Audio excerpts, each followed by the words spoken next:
Welcome back for episode 14 of Warhammer 40k Imperium.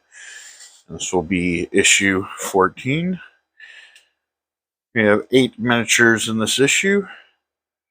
The first terrain models, learning new painting skills, and using your terrain in games. And in this issue,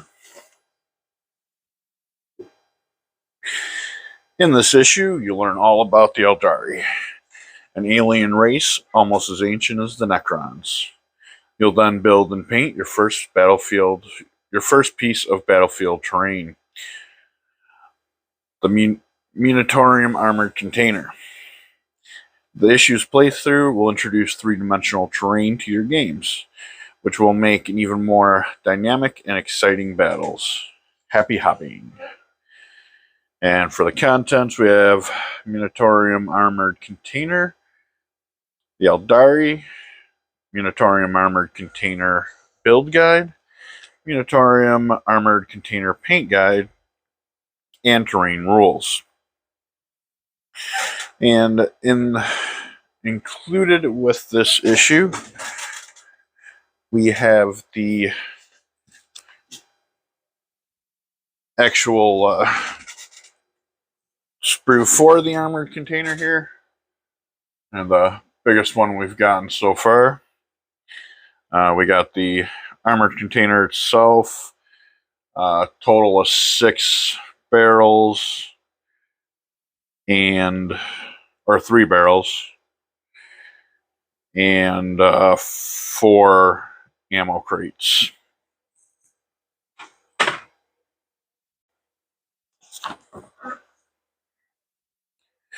Okay, Munitorum armored container filled with valuable cargo. Munitorum armored containers can be found across the Imperium of mankind. They are used to transport and store valuable cargo and equipment throughout the Emperor's vast realm. Munitorum armored container information. Stormbolter. Armored containers are often used as makeshift fortifications. Rapid-firing stormbolters have been fitted to the top of this particular container. Light. These lights glow red when the container is locked, and flash if the armored exterior has been breached. Access panel. Only those with the appropriate codes are permitted to access the contents of the container. Ammunition crates. These are filled with bullets, shells, ammo clips, and explosive devices. Promethium barrels. These contain a volatile liquid fuel that powers many of mankind's vehicles and weapons. Standard template construction, STC. Many Imperial constructs, including cargo containers, are created by STCS, which are ancient computer systems. They are standardized across the galaxy, allowing starships and ports to transport, unload, and store them without any logistical problems. Precious cargo. Shipping is the lifeblood of the Imperium. Vast vessels traverse the warp, their holds stocked high with Munitorum armored containers filled with food, weapons, ammunition, construction equipment, and much-needed medical supplies. Battle record. Using the boxes and charts below, customize your containers by recording their number, contents, and shipment name. You'll receive the other 2 containers in later issues, so use this page to record their details when you receive them. Shipping containers are numbered in order to track their contents. Number each of your containers. We have container number, shipment cargo, container contents. We have a D6 chart. It says this chart contains some examples of the cargo a Munitorum container may contain. Roll on the chart or feel free to come up with your own contents for each container. And we have examples like Astratus medical supplies, emergency ration packs, armored vehicle parts, auspex scanners. Stormbolter kills. Record the kills made with the storm bolters atop each of the Munitorum armored containers. These rules will come in a later issue. Examples: an assault intercessor used a storm bolter to destroy 2 advancing Necron warriors. Necron warriors managed to destroy an intercessor by firing the mounted storm bolter. Objective secured. Containers make excellent objectives, and as pieces of terrain, they are often the focus of much fighting. Record the most exciting duels and heroic victories that occur on and around them. Examples: Scorpec destroyers took position atop the container and held it until the end of the game. Assault intercessors stormed the container and secured an objective, driving the Necrons away. Aeldari. A dying race. The Aeldari have been in a long, slow decline since the cataclysmic event they refer to as the Fall. Despite their reduced numbers, however, the Aeldari's grasp of psychic powers, highly advanced technology, and determination to survive make them an incredibly deadly enemy. Inquisitorial Report: Aeldari. Once, the Aeldari ruled the stars, possessing a vast empire that spanned the galaxy. The Fall shattered the Aeldari Empire, leaving few survivors. Those that remain now dwell in vast world ships known as craft worlds, on the surface of isolated planets or within the swirling depths of the extra-dimensional realm known as the Webway. To most of the Imperium citizens, Aeldari seem unpredictable, for they are just as likely to slaughter a colony of human settlers as they are to offer an alliance against a mutual foe. To those of us who have studied them, however, the reality is very different. Their actions are guided by their seers, who are amongst the galaxy's most powerful psychers. They are capable of peering into the future and selecting the course of action they believe gives their race the greatest hope for continued survival. Kind of sounds a lot like the Emperor.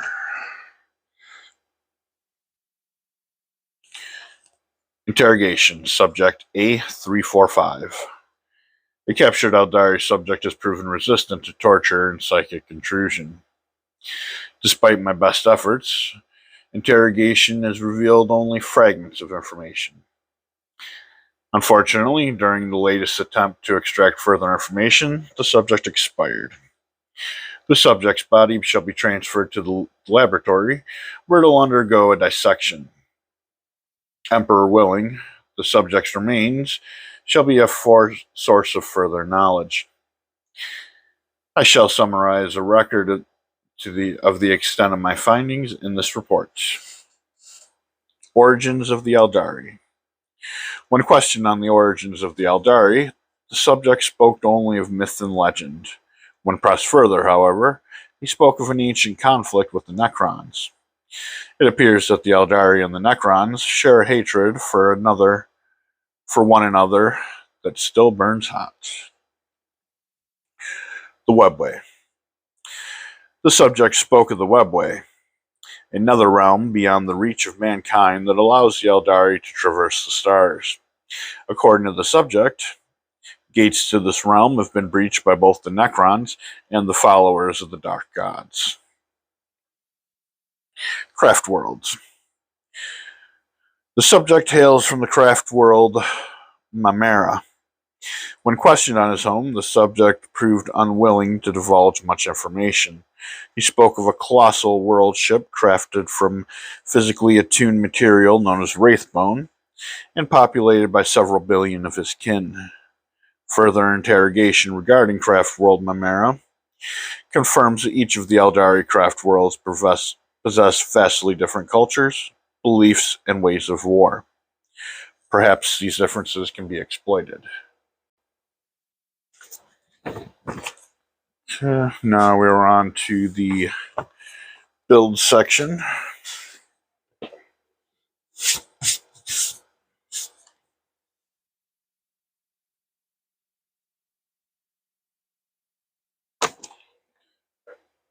Okay, how to build Munitorum armored container. This guide shows you how to assemble your new Munitorum armored container. Carefully follow this guide, paying close attention to the instructions as you do so.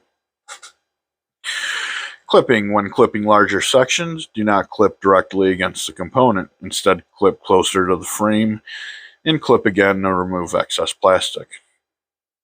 The four sides of the container need to be held together while the glue dries. Each elastic bands can be used to hold the components together. Storm bolters. Storm bolter mounts do not need to be glued into position. They can instead be pushed into the holes on either end of the container. When assembling this model, try not to use much glue. If you do notice any glue beginning to seep or pool across the surface of the model, make sure you wipe it away with a paper towel quickly. Otherwise, it may melt the plastic and obscure detail. Okay, for one, just make sure to dry fit each of these components before applying glue, as they can be difficult to align correctly. Do not apply too much glue, as it is likely to spill onto the outside of the container when the components are pressed together. Okay, so starting with obviously the outside of the container. I need the two sides and one which would be the floor. So, where are the numbers? Oh, they're there.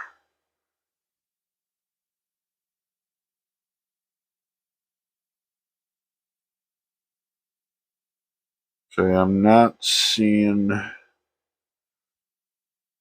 I mean, I'm assuming these two pieces are the same, but...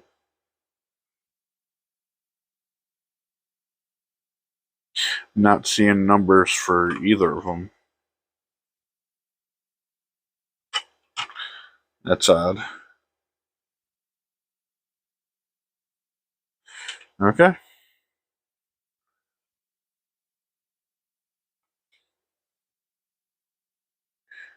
Nope. Just get it cut out.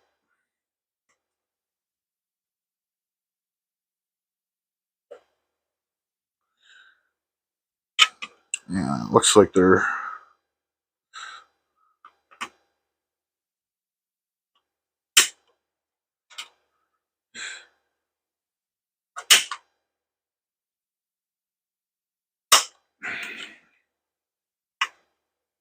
Yep, missed one. Yes. Yeah, that piece has plenty of connections to the sprue.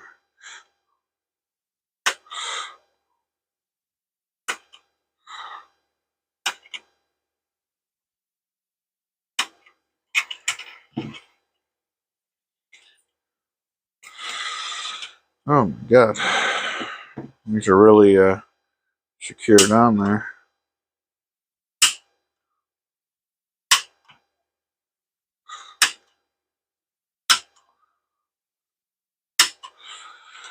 Okay, there's one half.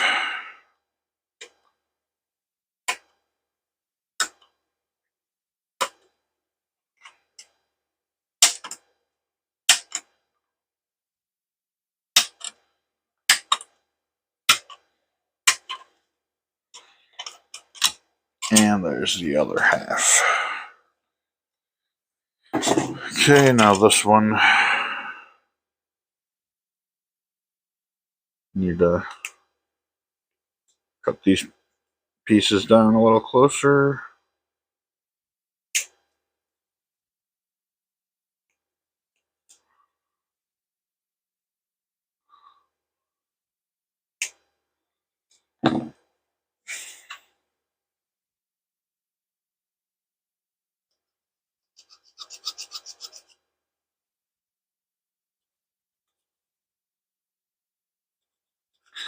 I'm gonna just smooth out that side there.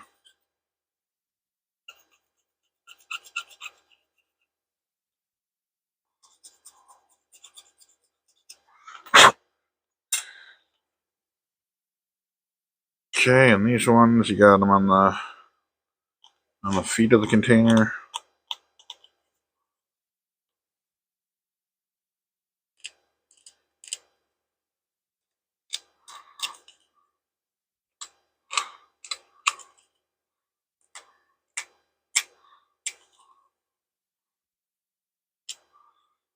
And on the top of the container.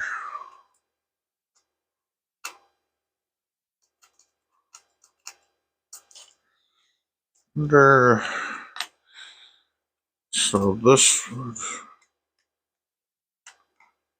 yeah, okay. So the ones on the top will be showing after it's glued together. So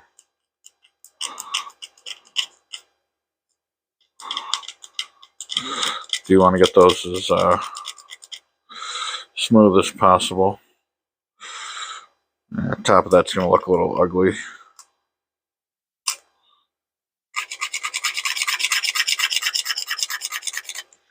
For some reason, I haven't been able to master making these look smooth yet.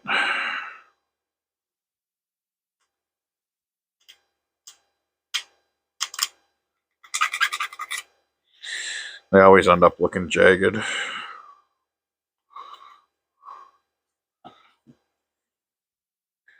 Let's see if I can.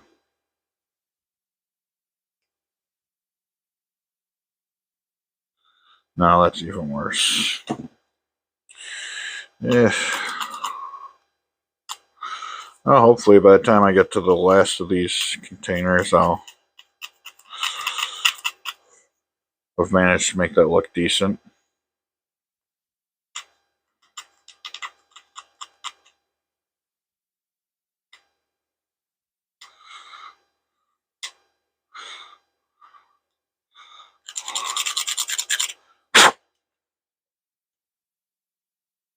I guess it don't look too bad.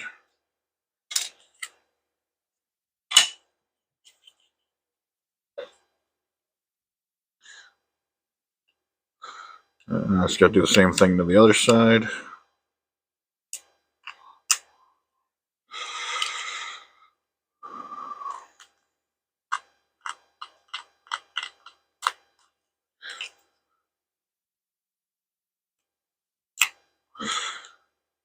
And being that they're on the bottom, I don't think they're that big of a deal.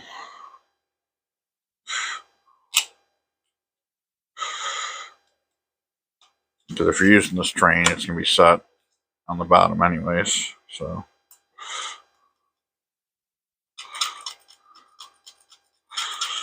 definitely a little more concerned about these ones on the top edge here.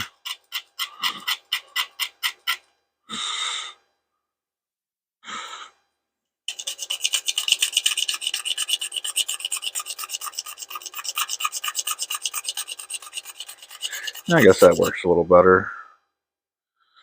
Kind of slightly angle it and just run it back and forth using very little pressure. Still got little bumps, but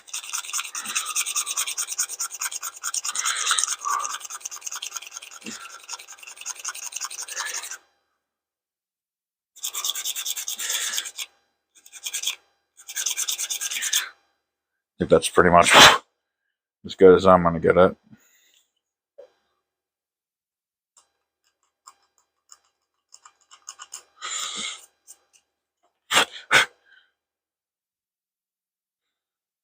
Yeah, it's good enough for me.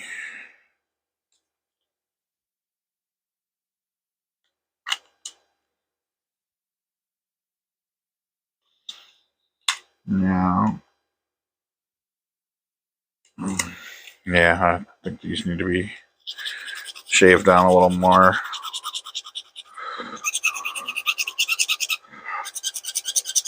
Not getting a great fit between the two. There we go. Now that should be good.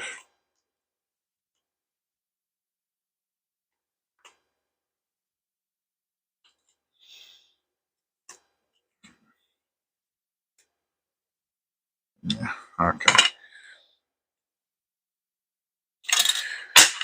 All right. Get rid of all these shavings here.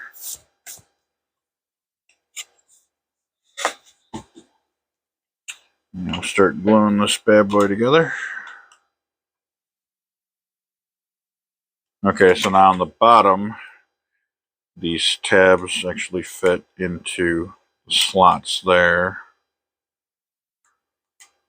And on the top side, they go in the indentations on the top.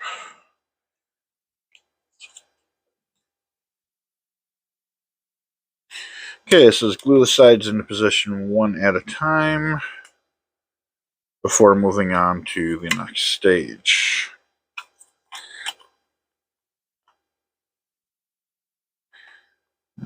Okay. All right. Let's get that first side going. Put some glue in these indentations there. And along the edge, just trying to be careful not to put too much on.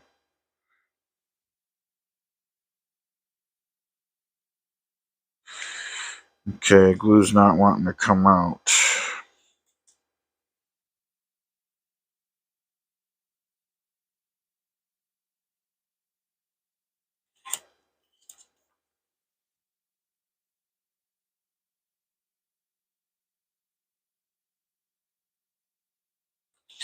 Okay, I might have some dried glue in there.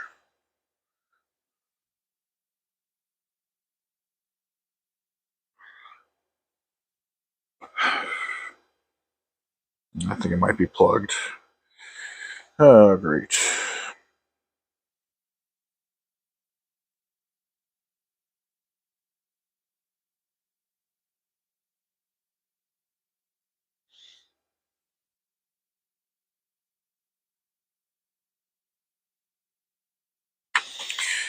Okay, yeah, it's not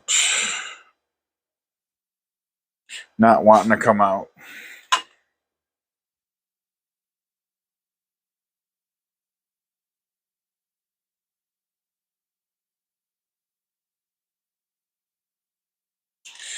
And I don't think I have anything small enough to try and dislodge that.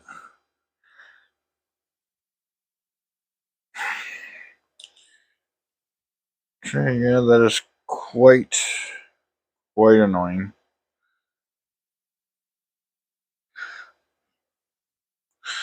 I'm gonna have to switch to some super glue. Oh, there it goes. Okay, I got it.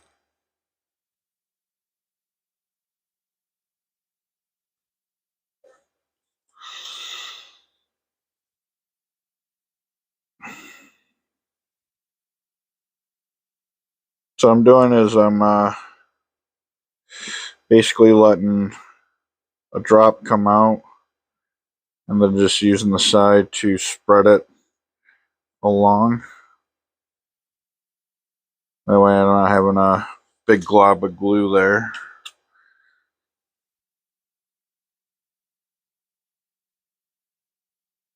Okay. All right.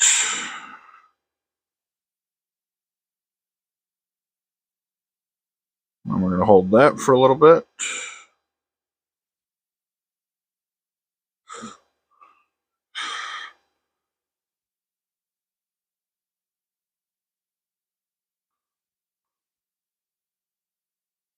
Come on.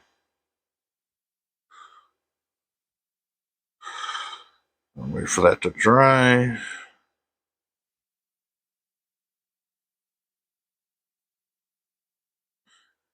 We'll just set it like that.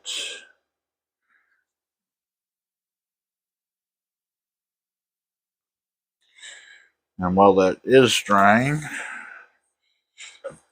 I'm going to work on getting the top here.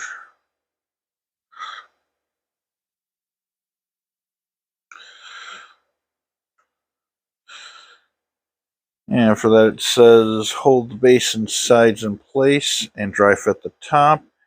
When you are confident they are lined up correctly, apply glue and push the top of the container into position. And it says hold the 4 components in position until the glue dries. Using elastic bands will make this much easier. I don't know if I have any rubber bands handy, so I might just end up doing that by hand.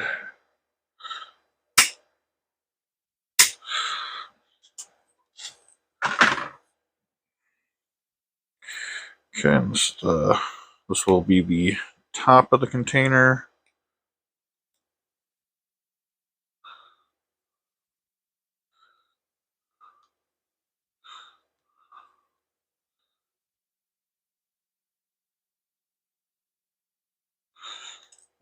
Yeah, let's see if I clip that close enough where I don't need to file it down.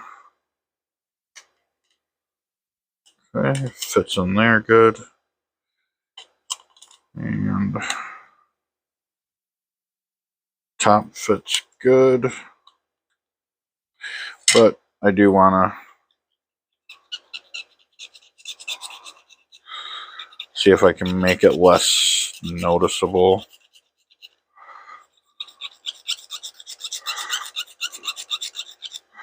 Because since it is the top, it is going to show.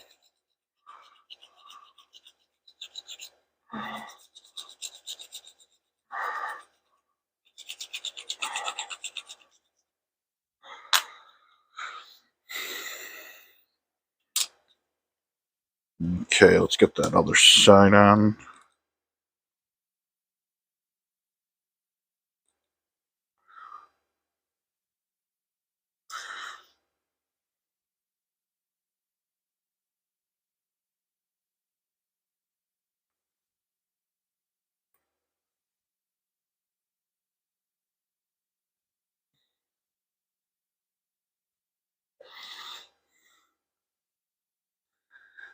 It's going to go in like that.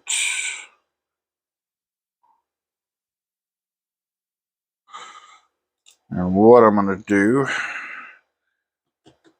to make sure these are drying at the proper angle is I'm just going to set the top on just to keep them spaced enough apart. Oh, geez.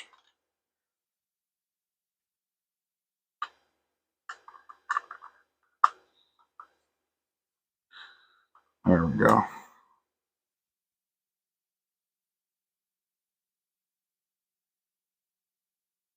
Okay, I'm just going to hold it like that for a little bit.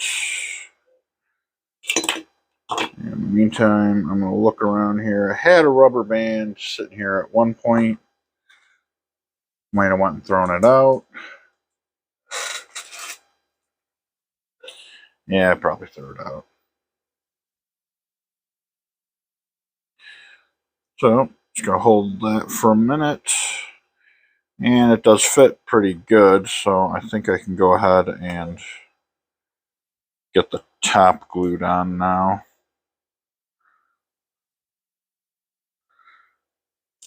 Looks like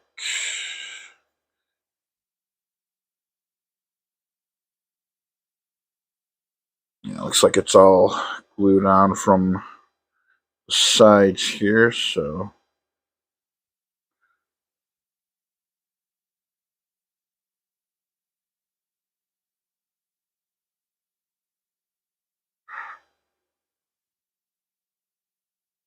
and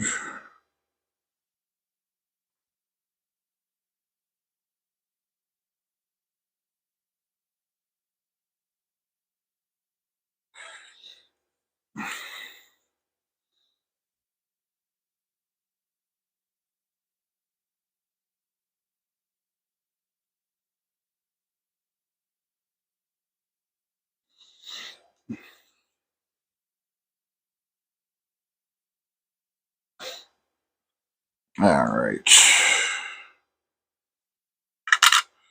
Damn it.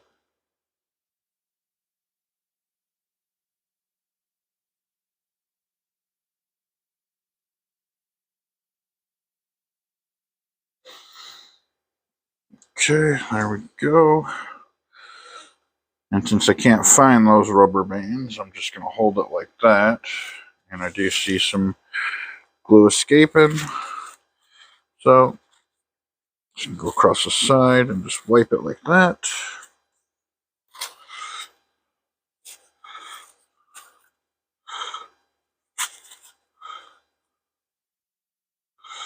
There we go. Okay, it looks good.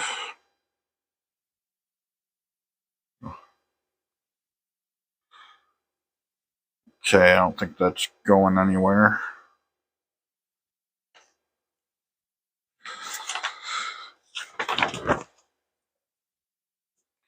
Okay, step 3, glue the doors into position and then apply the keypads in place. While you can glue the doors in an open position, it is best to build the container with the doors closed in order to follow this issue's paint guide and playthrough. So, we're putting on 3 and 4.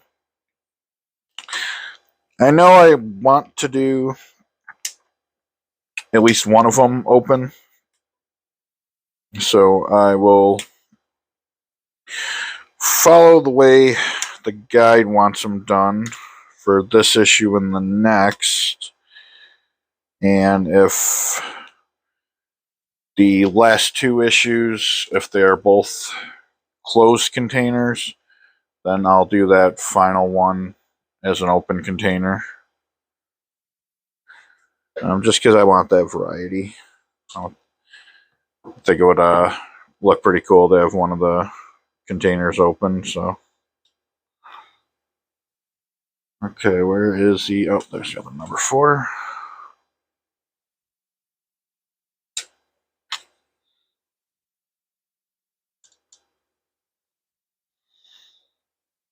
Okay, got my 2 doors and 2 keypads.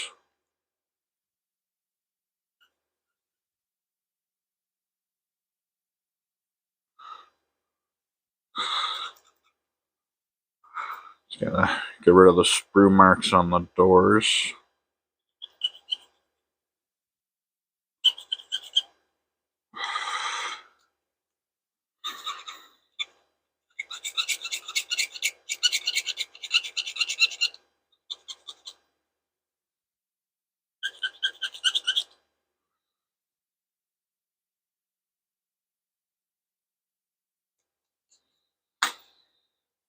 Okay. Now, if I were to glue it open, it would just, these 2 tabs would just fit in there. Like that, and it'll be glued like that. But since we're doing it closed, tabs are going to fit in there.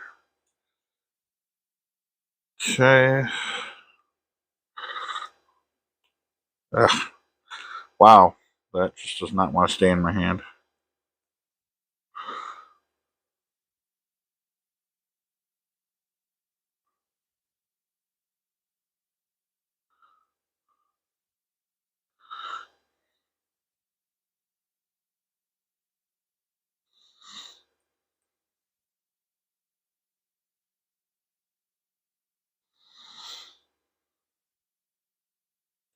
Yeah, I'm still trying to master this mold line remover tool.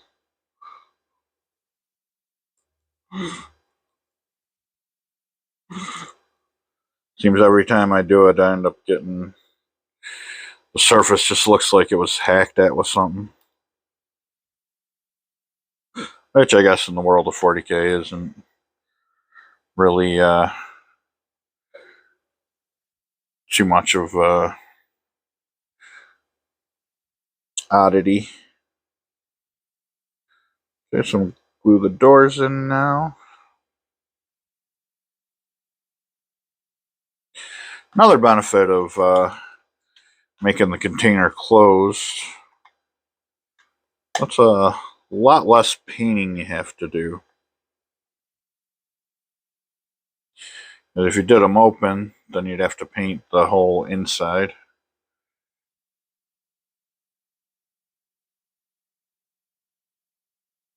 Which, and for that, I'm sure you would have to definitely differ from what the guide says, because you're gonna have to do all that before you assemble it. Okay, and just make sure when you're doing this, the skulls on the doors are facing the right direction.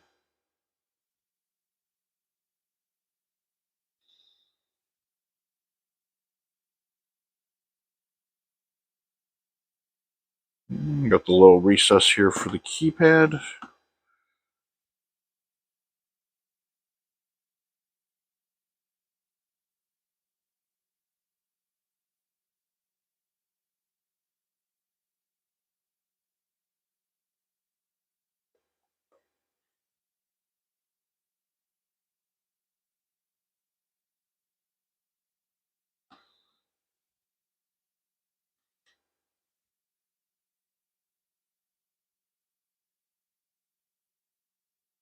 Okay, and while that is drying, move on to number 4. It says now you will need to assemble the storm bolters that sit atop the container. You will need to glue the storm bolters and their pintle mounts together first. When the guns and mounts are glued together, they will both slot into the sockets on top of the container without the need to apply any more glue. Okay, and that's going to be parts 6, 7, and 8. So here.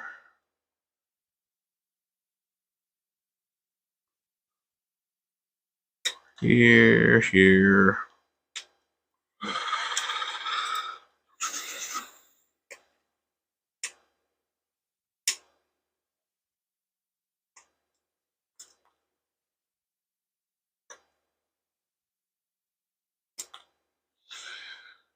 Okay, that is one storm bolter.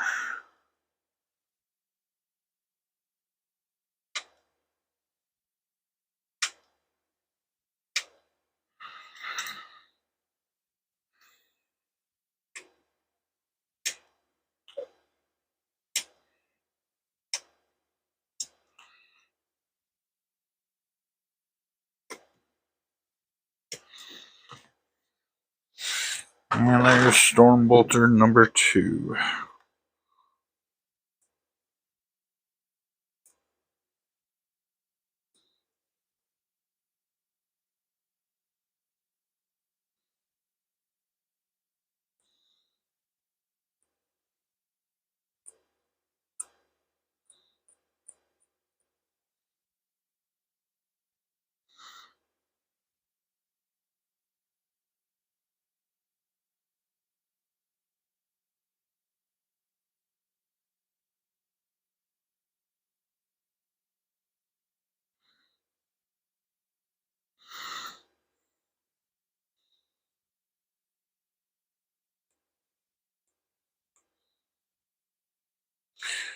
Okay, and this one was almost ready to be assembled. There goes those gouge marks again. Okay, so looks like, which one was 7?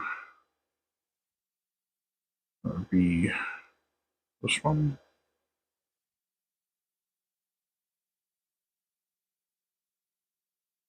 Okay. So they fit over that little nub there in the middle.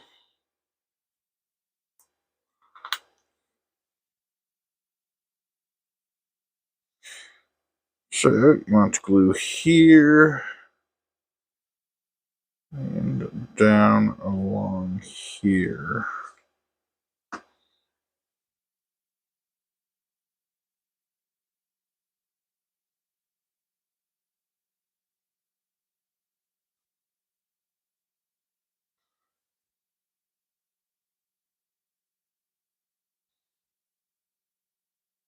Okay.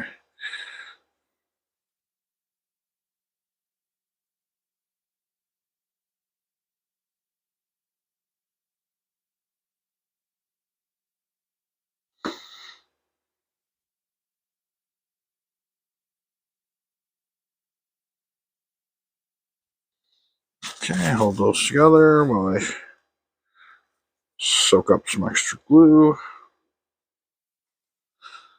There we go.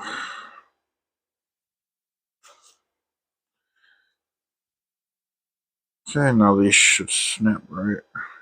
Oh, they don't even snap in, they just sit in there. Okay. Oh, I don't like that. I think they should really have longer pegs. It's too easy to knock that out. Alright. Oh, let's get the other one in there.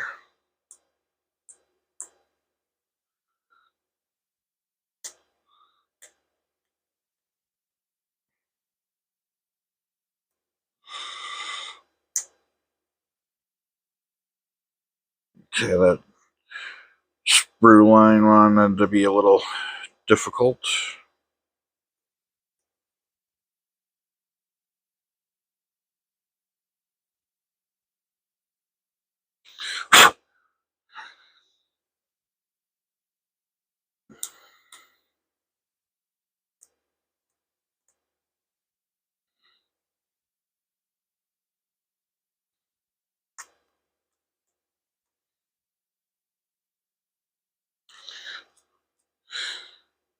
I think terrain issues are going to be one of the more time-consuming things. Especially when you get in later issues where you're going to be having, you know, the washes and all the dry brushing and highlighting.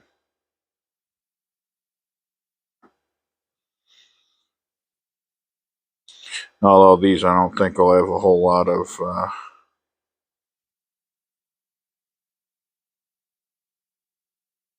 details like that going on. I mean, probably we'll be coming back to this once we get the Nuln Oil. Probably gonna get a wash of that. But like the Factorum that comes later in the issue, that looks pretty pretty massive. So it looks like there's a lot of detail to do on it too. Okay, storm bolters are in place. Okay, it says now you'll need to glue the 4 eagle heads into position on the 4 corners of the container. Try not to use too much glue.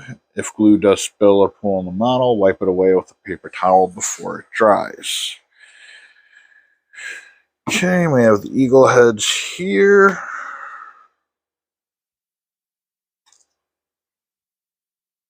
Here. And here.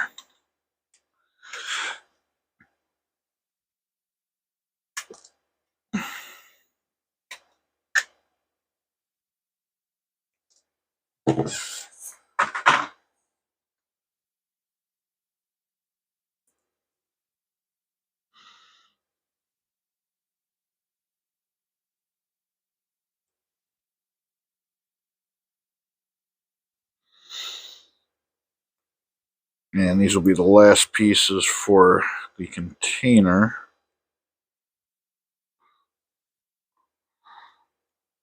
Then we'll just have the ammo crates and the Promethium barrels, which are very simple.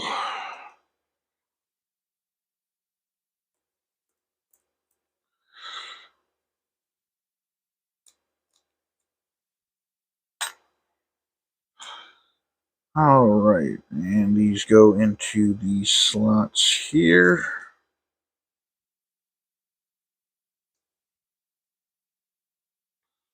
Whoops.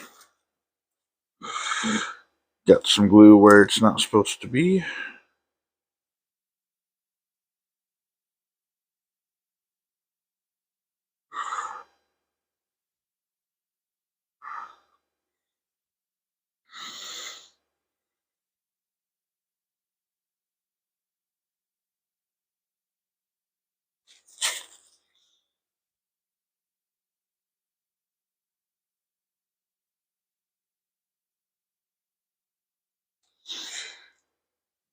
Okay, the other side.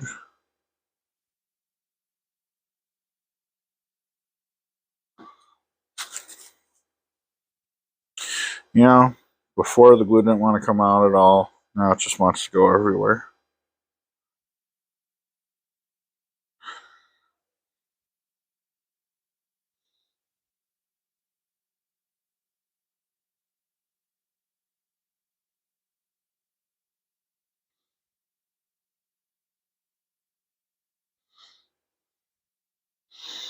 Okay, there we go.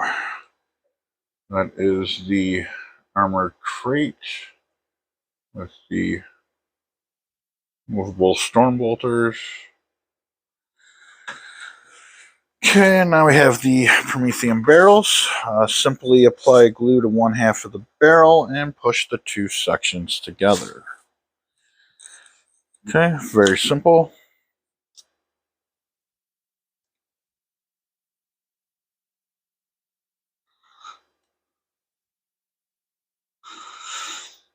And since these sprue marks are right on the rim of the barrels, I'm going to wait till after I glue them together to clean it up. That way I can get two sprue marks for the price of one.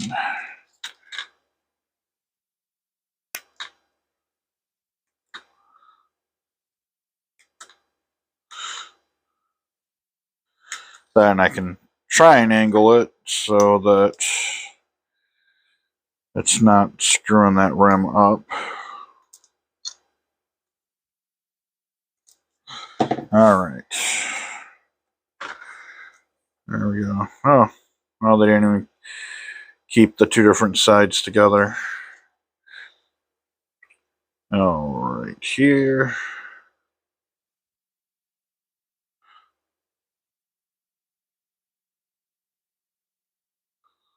I'm gonna use that same technique I did with the top and bottom of the container. Just putting a small dab of glue and then using that tip to distribute it along the ridge. That way I'm not putting too much glue around it.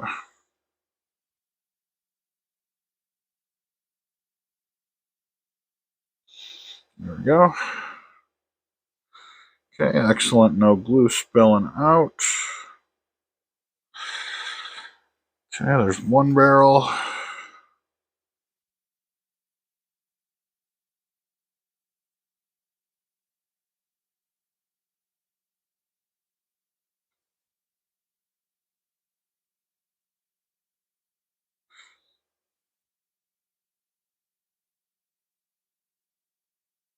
Yeah, you see I'm putting a dab of glue on either end.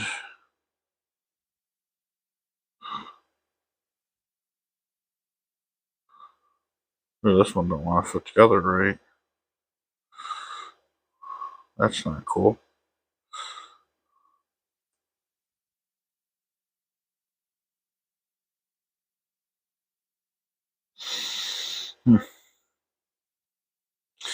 Guess I'm just gonna have to deal with that.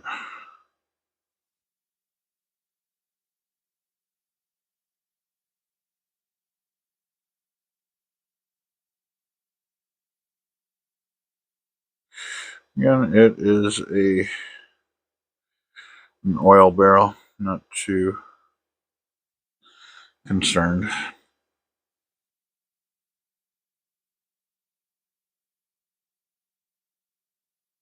And on top of that, it is one of 3 barrels, so not everything can be perfect.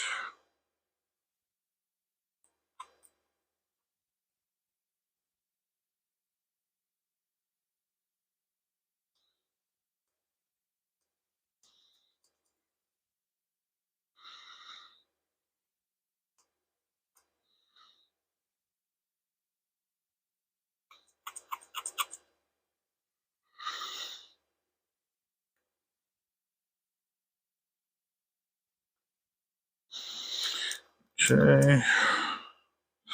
So I'm kind of hoping these other two issues, they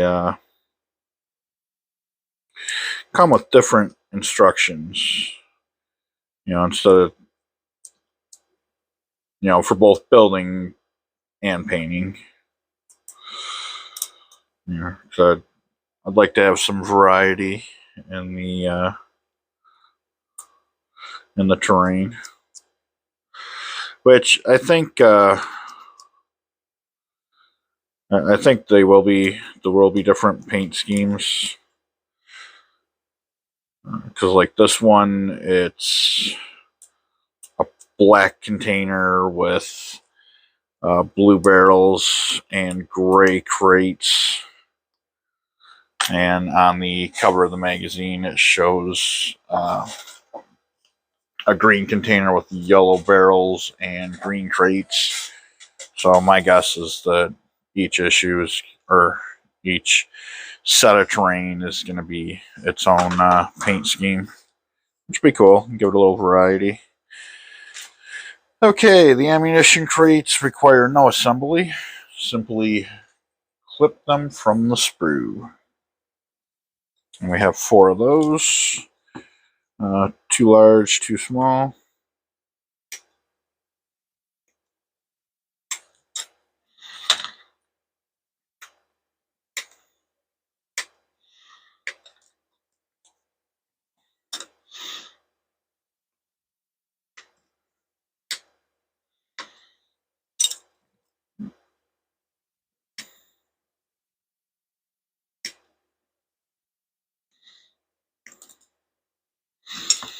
Okay, that's it for that sprue.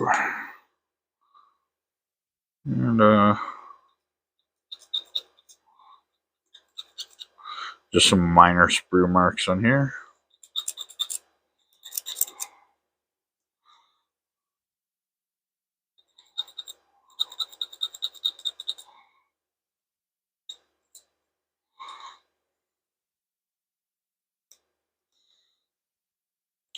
I don't want to go crazy on these, especially on the back, because there are hinges for the crates.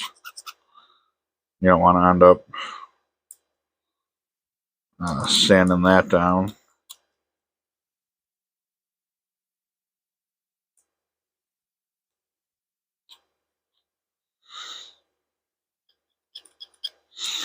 Okay, there we go. There's our ammo crates.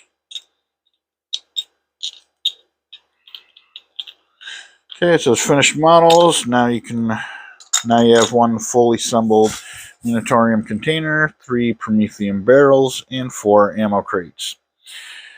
Turn to this issue's paint guide and get ready to fight over them on the battlefield.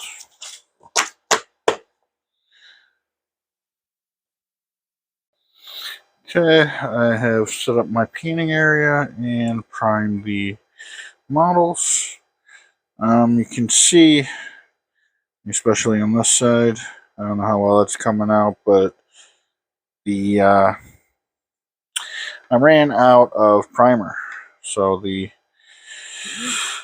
prime coat on these is a little bit spotty, but hopefully it's not going to be too much of an issue. So just have to make do. This is how to paint Munitorum armored container. Follow this guide, or this guide shows you how to paint your new Munitorum armored container. Follow the guide carefully, paying close attention to the instructions as you go. Okay, just use your medium dry brush to paint the large surfaces of the Munitorum armored container. Use a starter brush to paint the smaller barrels and crates. Actually, I don't know why it wants you to use the dry brush when we do have an actual base brush, but we'll go with what it says. Okay, step 1, thin your paint. Bad and black, thin your paint so it's roughly 3 parts paint, 1 part water. Paint the container in sections. holding one part as you paint another. This way you always have a dry area to hold as you paint. Step 2, when the area you painted is finished drying, hold this area as you paint the other half of the model.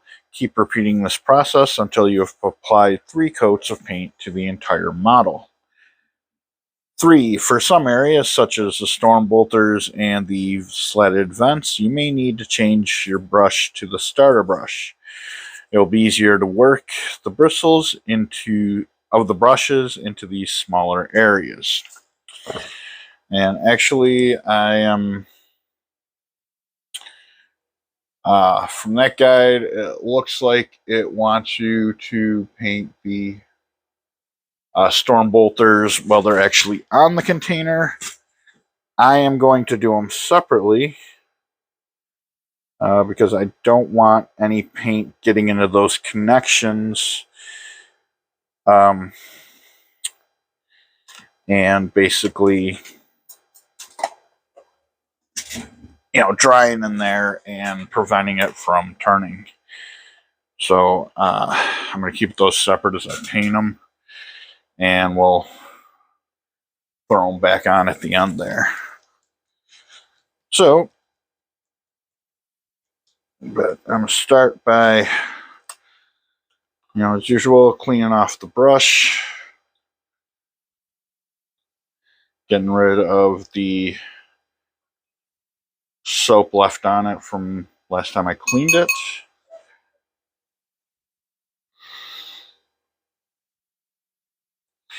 And we're going to thin 3 parts bad and black to 1 part water.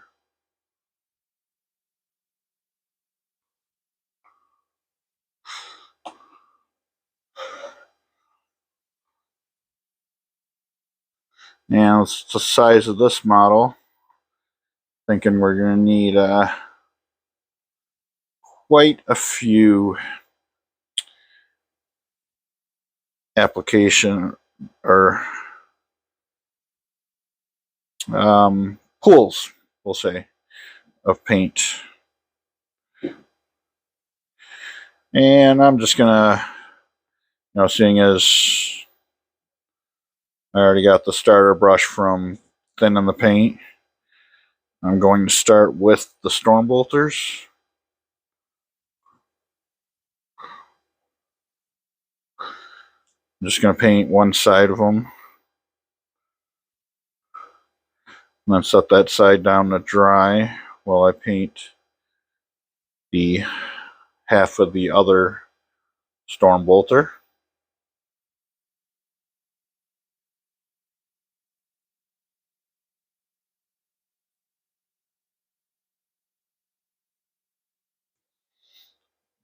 Okay, actually I could probably do the whole thing because the way it wants to lay is standing up with the muzzle end pointing down, so it really doesn't want to go on its side, so that's fine. We'll work that to our advantage.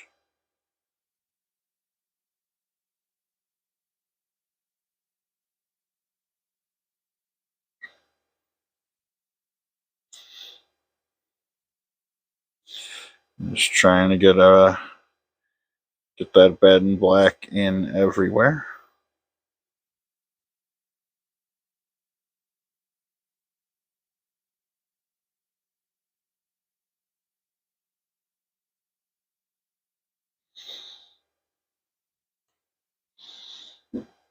Okay.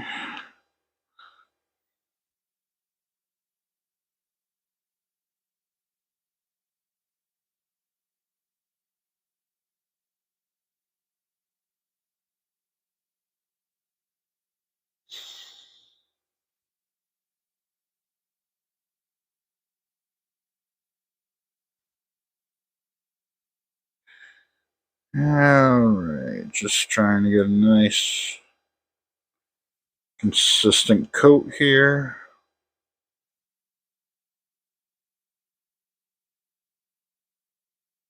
Again, being the first coat, it's going to be quite thin.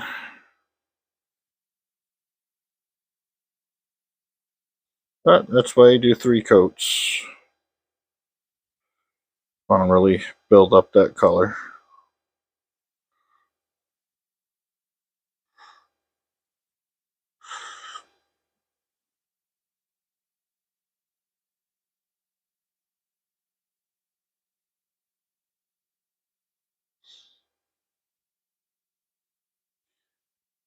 Alright, almost done with this one. And of course, after they dry, you're going to have to go back and get the part that I am using to hold on to right now.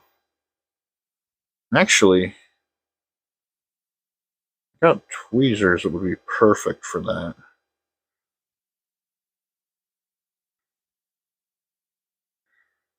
I could just hold it by the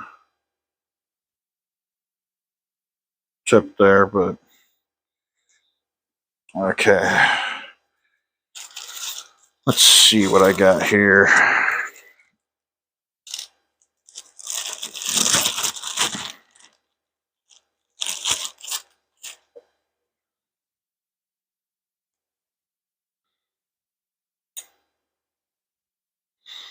There we go.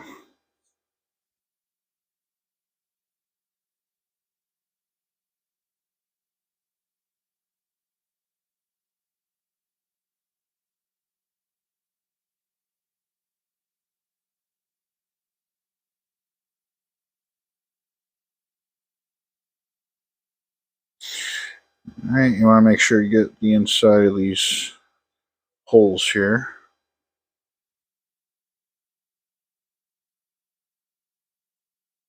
I just load the brush up with paint and just twirl it around inside. Make sure you don't get a bubble like it did there.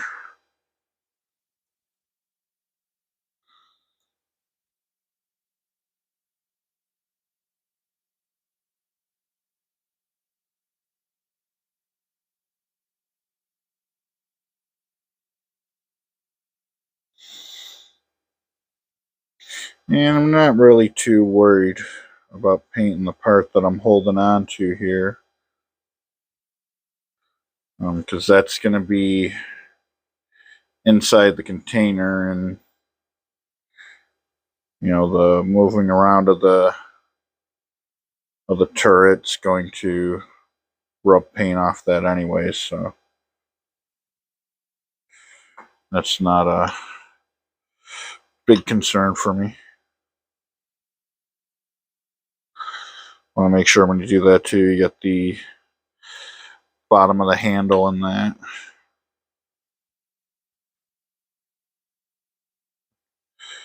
And the bottom of the support there. Alright. So that's a coat on the turrets. Now,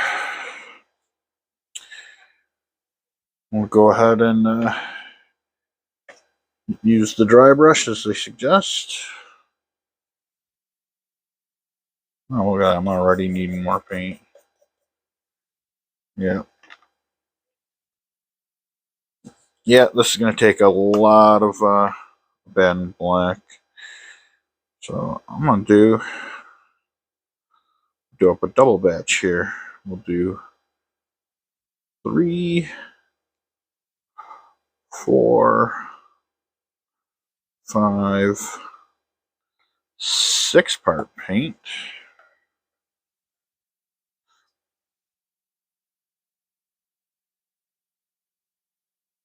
And 2 parts water.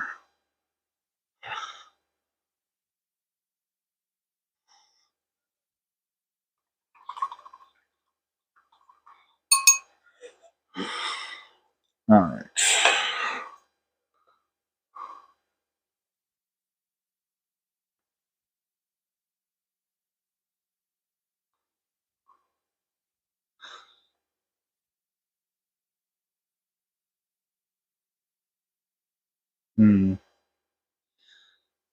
Okay, I don't know if I'm a fan of big brushes like this.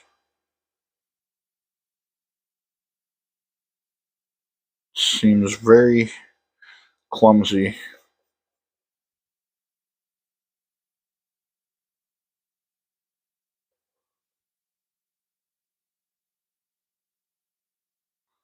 It looks like I'm seeing more brush strokes than I would using just a regular brush.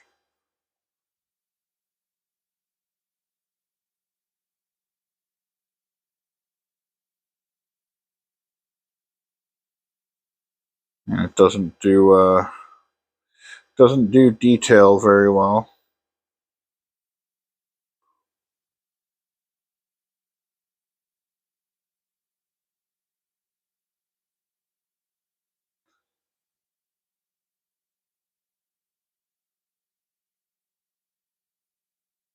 Wow. Yeah, it uses a lot of paint.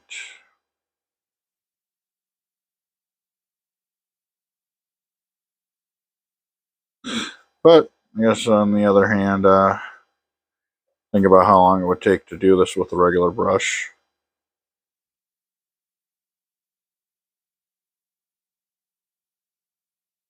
So there is that.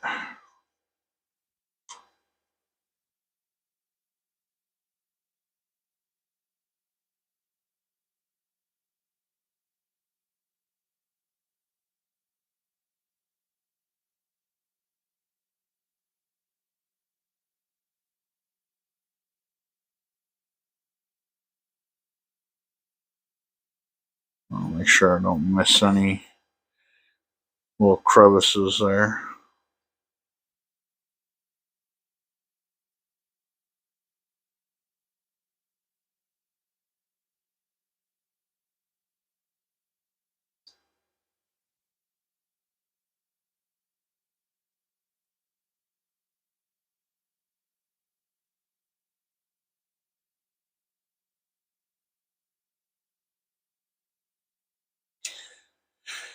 Okay, that is the end of one of the containers.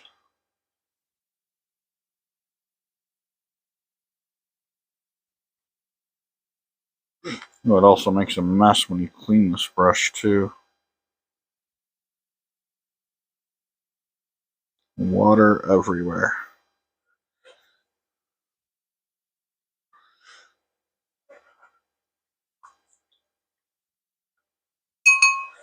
Okay. Alright, I'm going to go ahead and finish all this up and come back. Okay, the base coat on the container is finished. It is all black.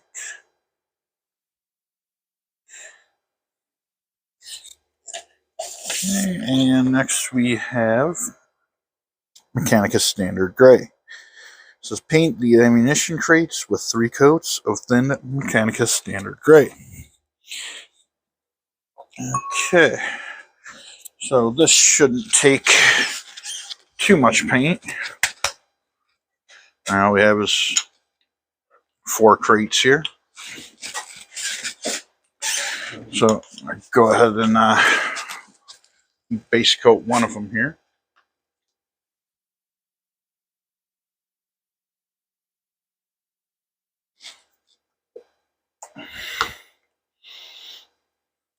And that container took quite a bit of a bed and black, so I think in addition to ordering another can of spray primer, I'm going to have to get a another pot of a bed and black.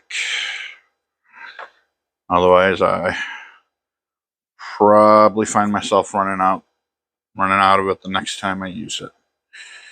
So I'm going to start with the sides here.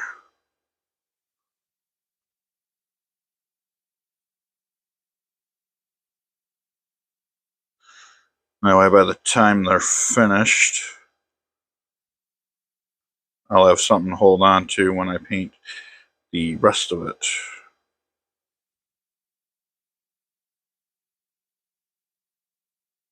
So on that container, I actually found takes about 3 times the amount of paint per section. So looking at 9 paint to 3 water. And I found out that if you do those sections and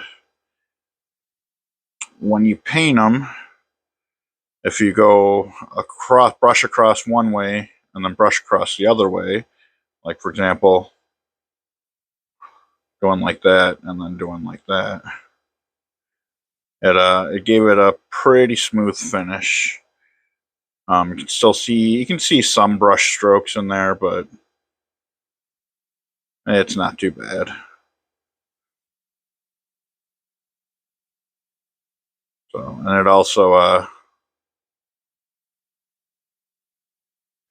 made the painting process a lot quicker too. So, but that's just what I did. And if it works for you, it works for you.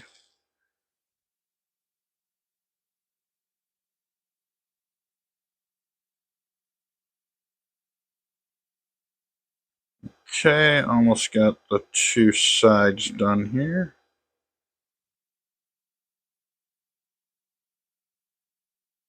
Okay, so now when these are dry, then I can just hold it by the sides and paint the rest. So I'm gonna get that finished, do up the other 2, and then come back. Okay, the ammo crates are base coated in Mechanicus Standard Gray. Now move on to the next step, which is McCraig Blue. Just paint the barrels 1/2 at a time with thinned McCraig Blue. Okay, and I think I'm going to do those barrels just like I did with the ammo crates.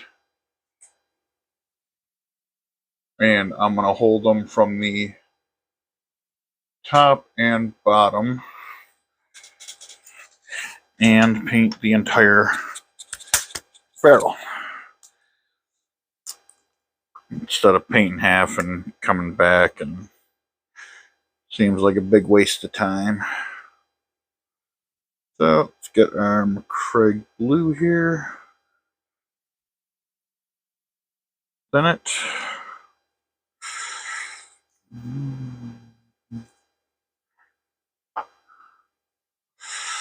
All right.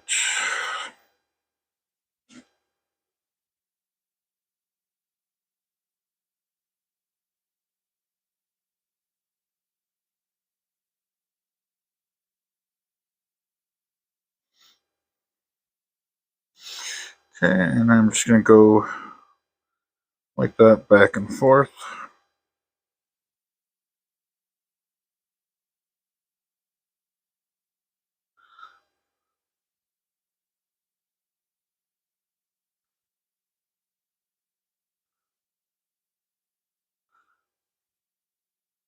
Making sure I don't miss any of this detail.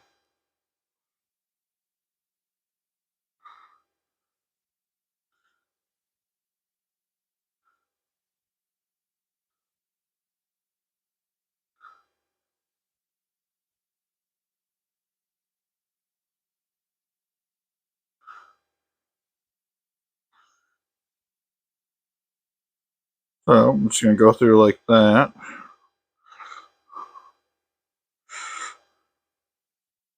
I'm going to do 3 coats to all the barrels, and then I'll come back.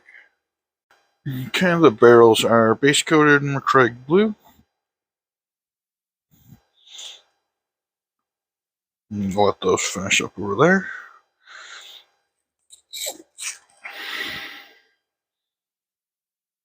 Okay, next we have how to dry brush.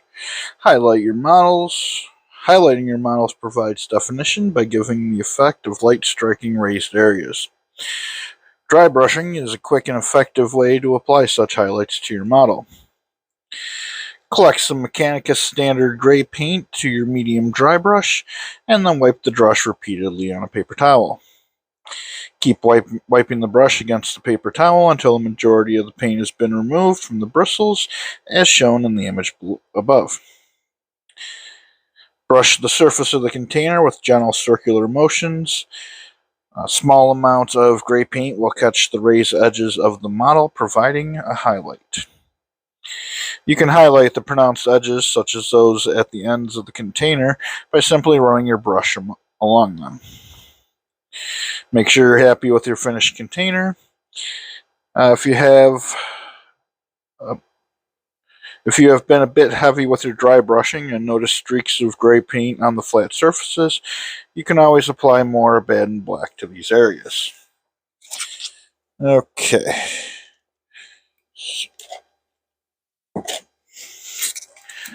So, I'm going to get a little more Mechanicus standard gray to the palette here.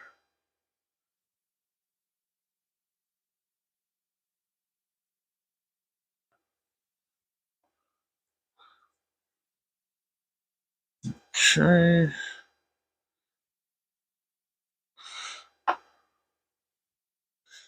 Alright.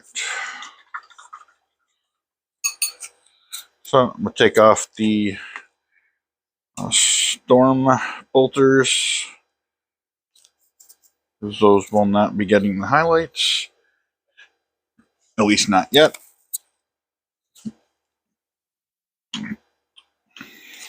Okay.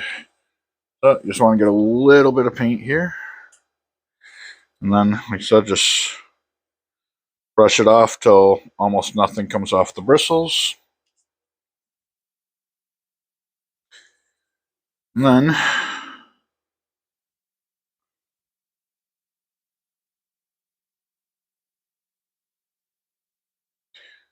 so just circle it around.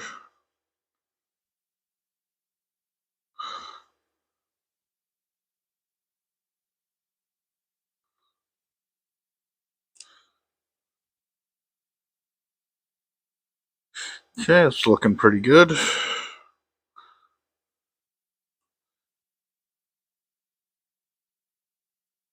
Oh, that's a little heavy.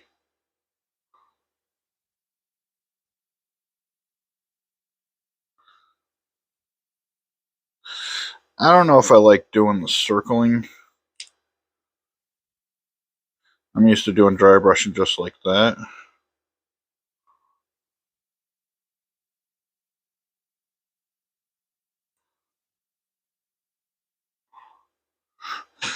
Just going back and forth along it and letting it catch those details.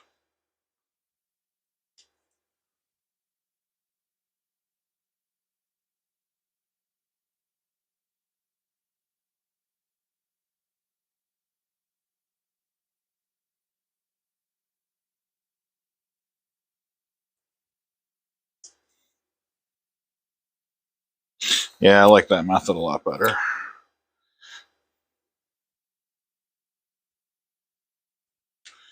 I don't know. Not a fan of that circular motion.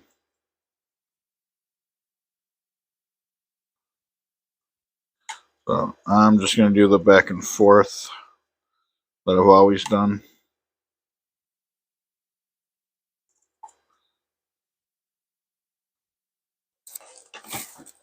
Okay, I'm going to go ahead and finish the dry brushing on this. And then we'll come back with the next part. Yeah, that is it for the dry brushing on the container.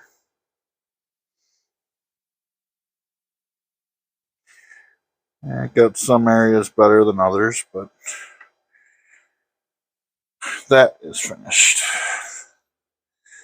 Okay, now we are moving on to lead belcher. So now you'll switch back to your starter brush and paint the small metallic details on the container, ammunition crates, and Prometheum barrels. Okay, carefully paint the muzzle, ammunition crates, and grips of the Stormbolter. Be careful not to get any silver paint on the container itself. Collect a small amount of paint on your brush and ensure the bristles form a fine tip, and paint the whole of the access panel and frame, including the skull. Using the tip and side of your brush, paint the slats of the vents that run along the sides of the Munitorum armored container. Okay. We'll keep that for reference. And let's get the lead belcher here. Don't need that anymore.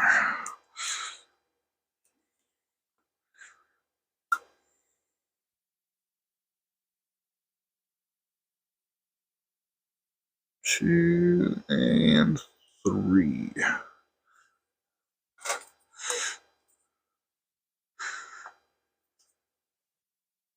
Okay.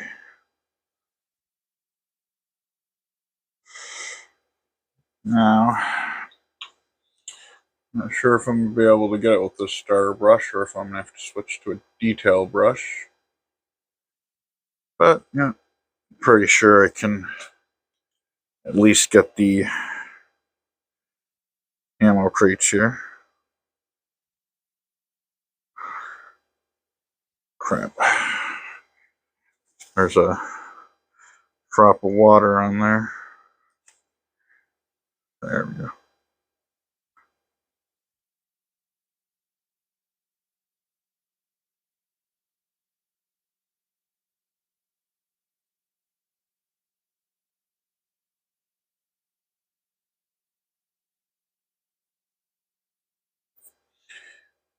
Okay.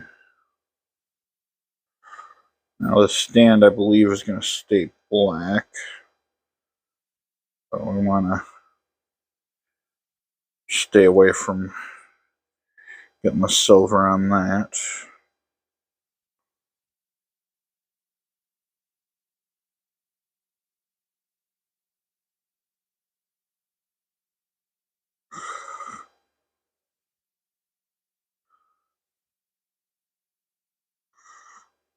Okay.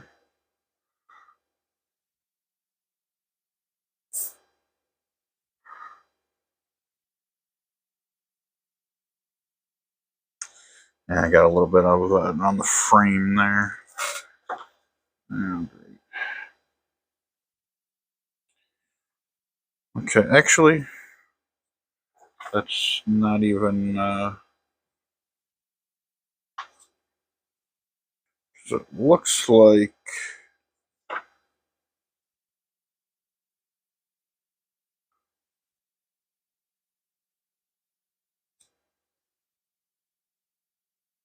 It's just Stormbolter is a little slightly different than the one in the picture. Because in the picture, you got all this silver here.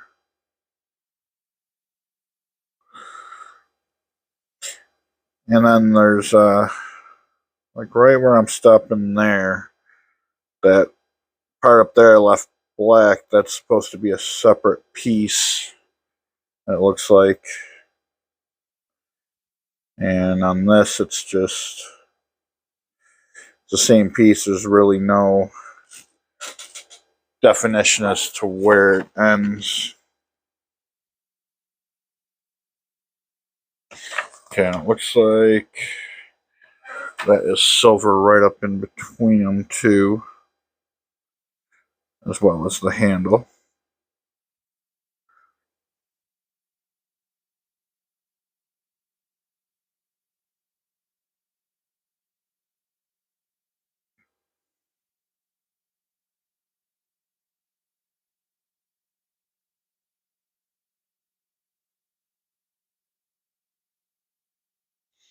Okay, so it turns out that Mistake I made with getting silver on there wasn't a mistake after all, because that needs to be painted silver.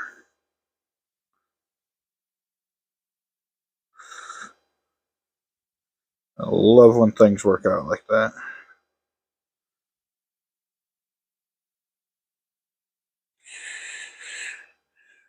Alright, now it looks like this all down the middle here is silver.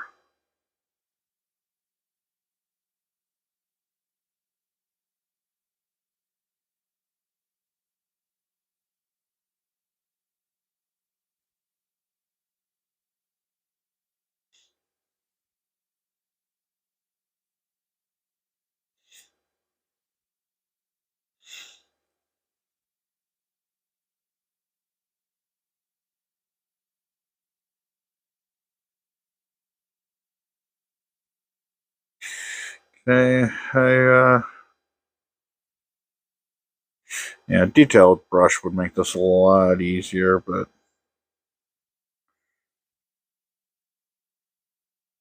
not completely necessary.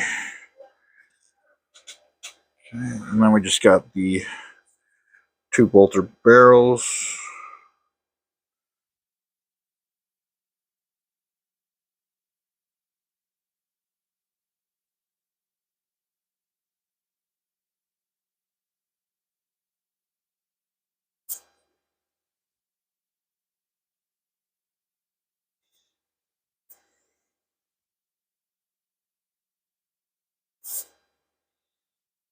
Okay, just about finished here.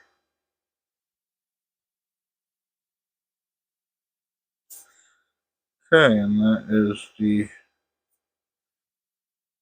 storm bolter. I'll go ahead and get the rest of these silver details done. Now we can move on to the Retributor armor. Okay, all the lead belcher details have been applied, and they put the did the little spigots on the barrels that it doesn't specifically call for, but does show in the finished gallery. So I got that done, and now we're on to Retributor armor. Paint the four eagle heads at the 4 corners of the container. If you get any gold on the black paint, allow it to dry before tidying up with the base coat. All the ammunition crates have Imperial Aquilas on their surface. Use the tip of your brush to carefully paint each of these icons. Collect a small amount of paint on your brush and carefully paint the skulls on the Aquilas of each of the Prometheum barrels, and avoid the blue paint beneath. Okay, and also the skulls on the container and the one eye of the skull on the control panel. Okay. So, guess we'll start with the hard part, which is going to be these eagles here.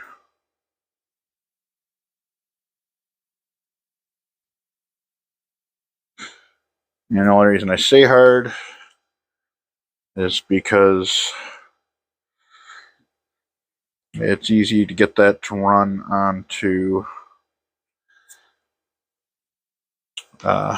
the rest of the container. So,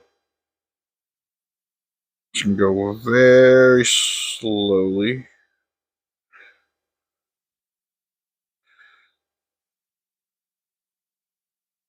And I do want to get down on the sides here without getting any on the gray of the container.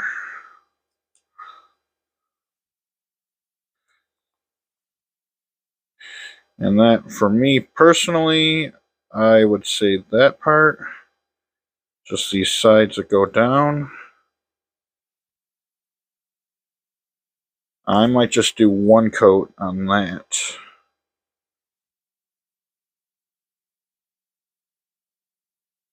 Just because every time I go back over it, I'm going to risk getting it on the container. Crap, I got some on the container there anyways. And, like I said, it's on the side, so it's not really, doesn't really need to stand out as much as the rest does. So I think just getting that one coat on it is fine for me.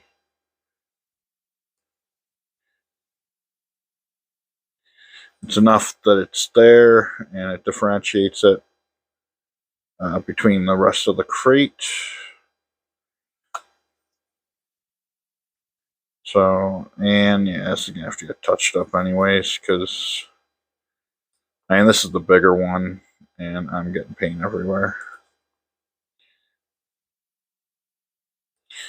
So I'm just going to have to, after I finish this, go back with the detail brush and clean up with the Mechanicus Standard Gray.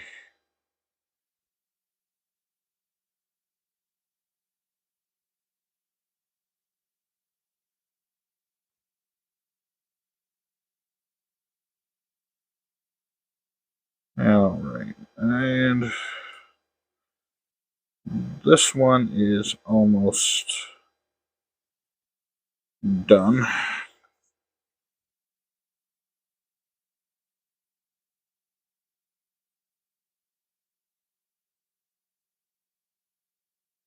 Again, this would be a little easier if I was using a detail brush.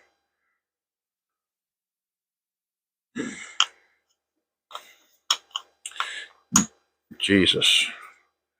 Maybe I'll switch after doing this one.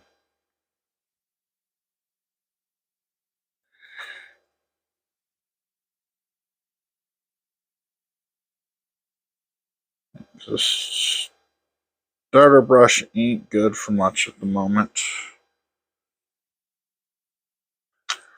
Okay. There's one. I'm going to go ahead and I'm going to switch to a more detailed brush. And then I'll do all these here. Okay, we have finished painting our first set of terrain. Got the armored container here. The ammo crates.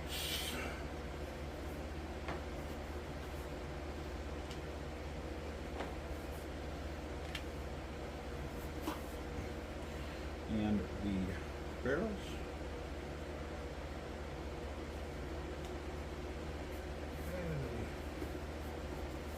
I think they came out pretty good. However, I did have to go do a lot of touch up with the detail brush. I kind of got that Retributor armor everywhere. So, okay, so I have set up here for the playthrough, and then we're starting with terrain rules. It says these examples explain how to use three-dimensional terrain in your games. Read through the rules and examples before attempting to follow the playthrough. Using terrain models. Terrain models change the way in which some previously introduced rules work. Read through these examples before you begin following the playthrough. Okay, movement over terrain. Model moves up and across the container, counting vertical movements. A plus B plus C equals movement. Moving vertically. A model cannot move up or down if he does not have enough distance to end the move on top of or bottom of the terrain. Moving over terrain. A model can move vertically in order to climb up, down, and over terrain, counting this vertical distance as part of the move. Models cannot finish any kind of move mid-climb. If it is not possible to end the move as a result, that move cannot be made. Ignore vertical distance for terrain that is 1 inch or less in height. Just measure the horizontal distance of the move. Vertical unit coherency. Both intercessors are within 2 inches horizontally and 5 inches vertically of their sergeant. So this is within coherency. Okay. Vertical engagement range. Necron warrior is within 1 inch horizontal and 5 inch vertically of the intercessor. So it is within engagement range. Coherency and engagement range. In order for a unit to be in coherency, it must be set up and finish any sort of move as a single group, with all models within 2 inches horizontally and 5 inches vertically of at least one other model in the unit. Models are within engagement range if they are within 1 inch horizontally and 5 inches vertically of an enemy model. Oh my god. Okay, visibility and shooting. A model must be able to see an enemy model in a unit in order to shoot at that unit. If unsure, get a look from behind the shooting model to see if any part of the model in the target unit is visible. A model can see through other models in its own unit. Check this for all models in the shooting unit and declaring targets, and then resolve the attacks. Wounds can be allocated to any model in the unit, even those that are not visible. Placing scenery on the map. Using the numbers below and to the right, place each piece of terrain directly on top of the printed terrain on the battle map. Okay, we have Munitorum Armoured container on 1, which is right here. And we have the Promethean barrels on 2.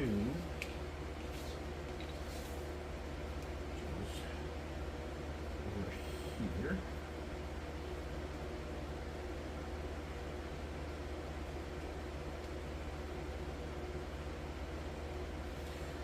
And the ammunition crates on 3.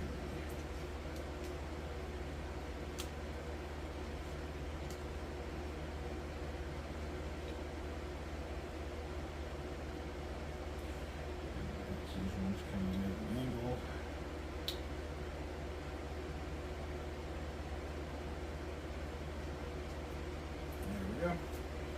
Good enough. Place a container on top of the printed image of the red container. Group the barrels together. Stack the ammunition crates on top of each other.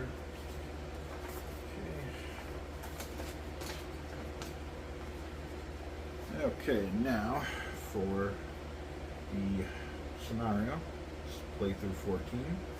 Secure the supply drop. Imperial reinforcements have entered orbit around Magaria and have begun dropping ammunition and supplies. The Space Marines must secure these supplies before the Necrons destroy them. Mission briefing. A squad of assault intercessors is tasked with securing a stray supply drop. An Imperial cargo lifter has been dispatched to assist in recovering the container. The Space Marines must contend with 2 units of Necron warriors if they are to achieve their objective. Necrons capture the container. The Necron Royal Warden has dispatched 2 units of Necron warriors to seize and destroy an Ultramarine supply drop. They must reach the top of the container and prevent the Ultramarines from activating the magnetic docking plant. Space Marines rearm and supply. An Imperial cargo lifter is inbound to recover the stray supplies. The assault intercessors must drive back the Necron warriors.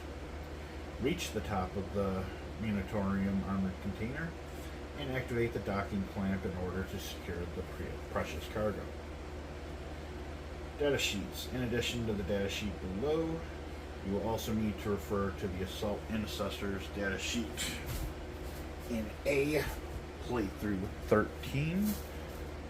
And I did forget to pull that out, so just grab the binder here.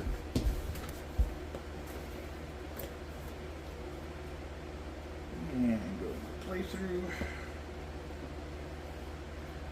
And find 13.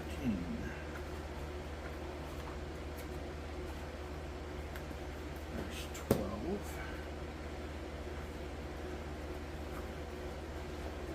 Okay, 13. Will be the battle for the orb. Okay. Where we have our Space Marine data sheets for the intercessors. Okay, and then we have Necron Warriors. Okay, 5 Gauss Flayers, 5 Gauss Reapers. Okay, lay out the battle map, gather your dice.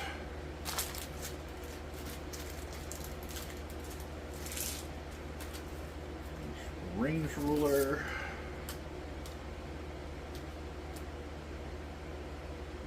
And wound markers.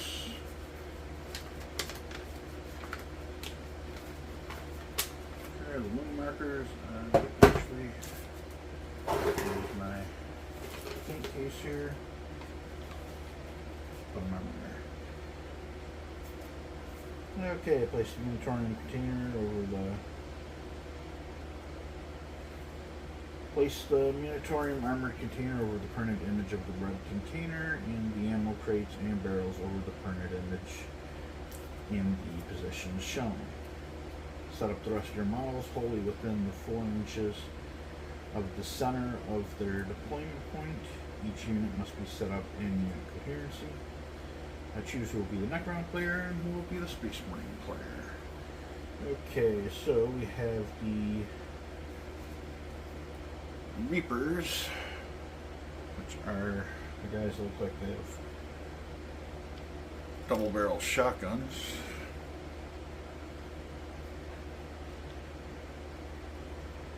Okay, I'm going to set them up here, and you know, I'm going to go closer to how they have them in the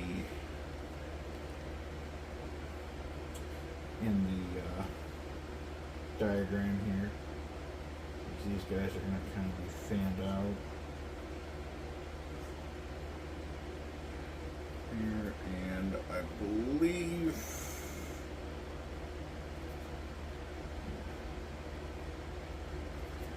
okay, and the same with the Reapers or the Flayers.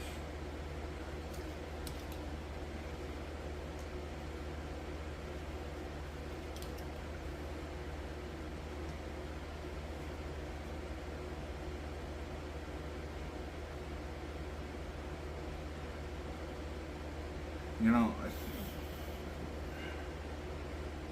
okay. And yeah, they got different positions here for these terrain elements.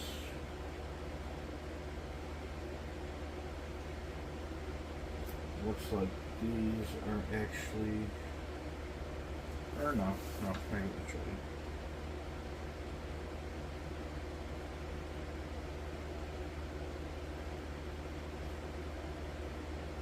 Okay, yeah, the ammo crates are right, the barrels should be over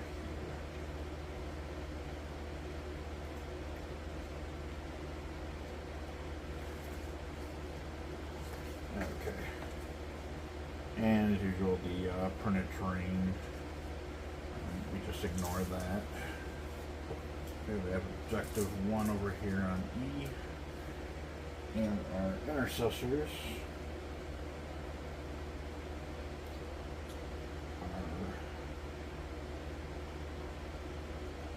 fanned out around their deployment zone.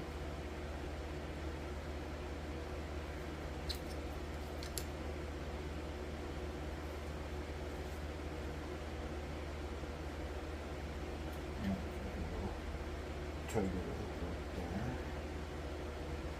there. Okay. It looks like everything is set here. Okay, Necrons, turn 1.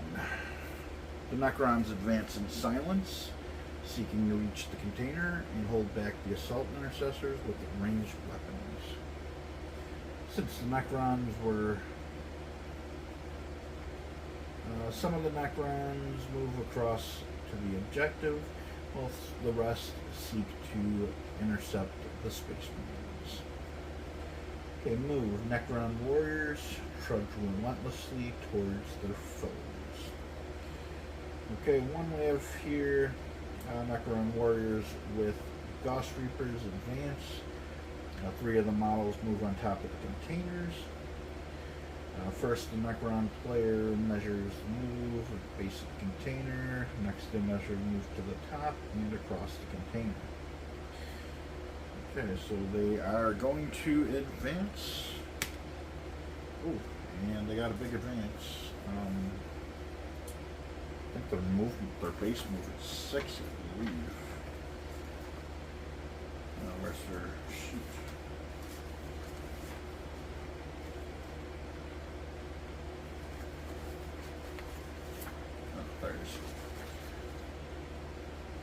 Oh, their move is 5. Okay, so still they have 11 inches to move. Alright. So they will move 2 inches to the container. Make that 3. Oh yeah, that's plenty. Okay, so put one here, one here, one here, and we're supposed to be able to fit it there. And we'll just have to.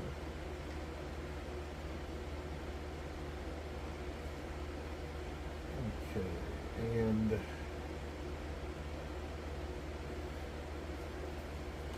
other 2 are going to come around the side of the container here.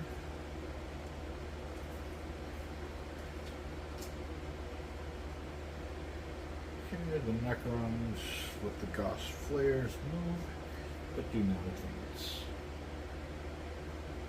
Okay, so come up here.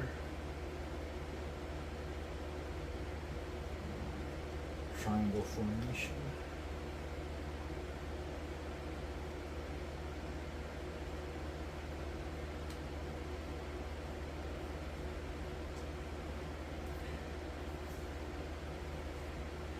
Okay, now shoot.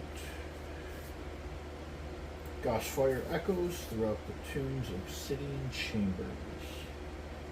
The warriors with the Gauss flares fire at the intercessors. And intercessor loses 2 wounds and is destroyed. Well, let's see if we can do anything about that.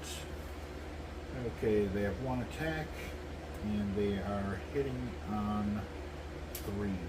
There's 5 of them, so we'll take 5 dice.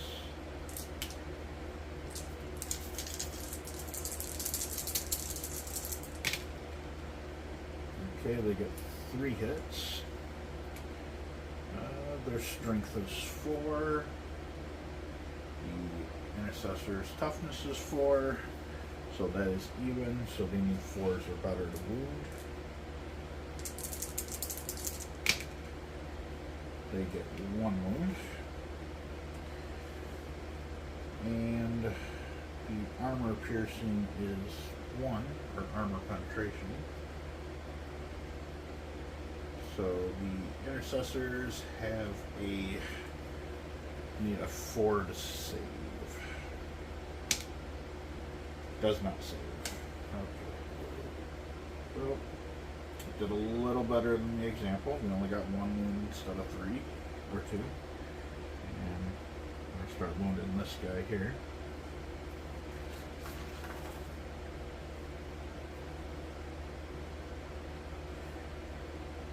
Okay, and since The other group advanced. They cannot shoot.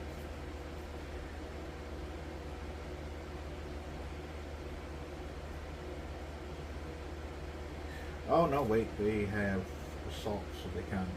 The Necron warriors with the Ghost Reapers are able to fire their assault weapons after they advance, but with a -1 to hit. The 2 warriors are out of range and cannot fire. The attacks are resolved, and the assault intercessors lose 1 wound. Okay, well, let's see if they are out of range. Alright. 12 inches. Ooh.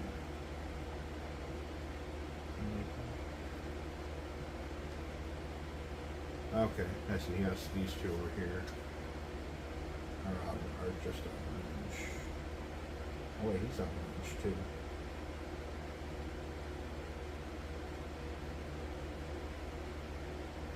Oh wait, measure from the sergeant.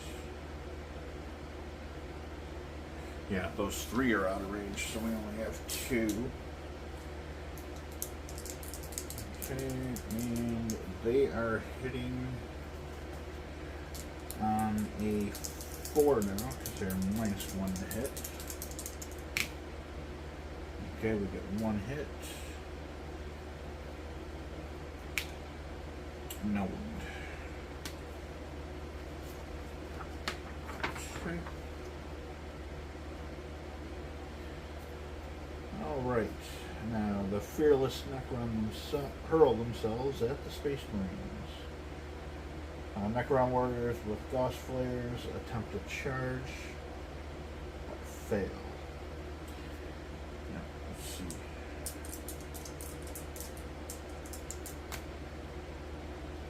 Four.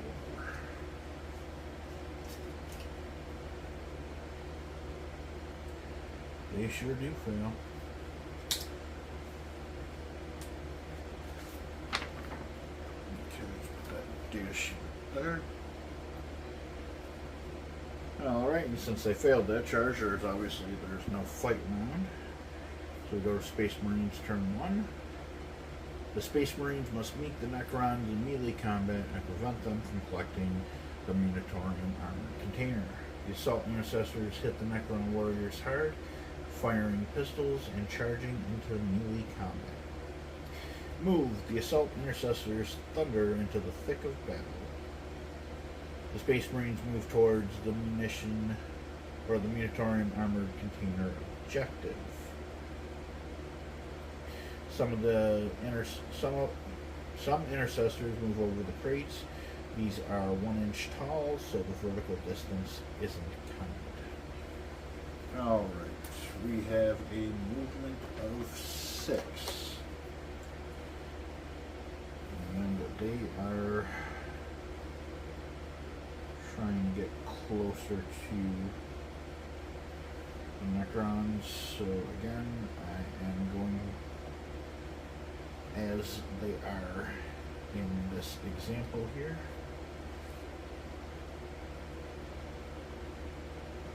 There's plenty of them.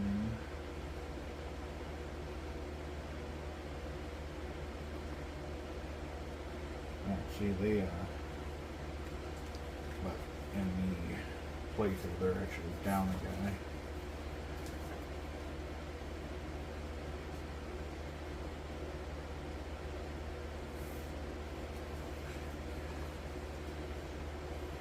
Okay, shoot. Plasma blast and explosive bolt rounds fell the Necron warriors. The assault intercessors fire their plasma pistols at the Necron warriors on the container. Attacks for the heavy bolt pistols and plasma pistols are resolved separately. 2 of the Necron warriors are destroyed and removed from play. Okay, so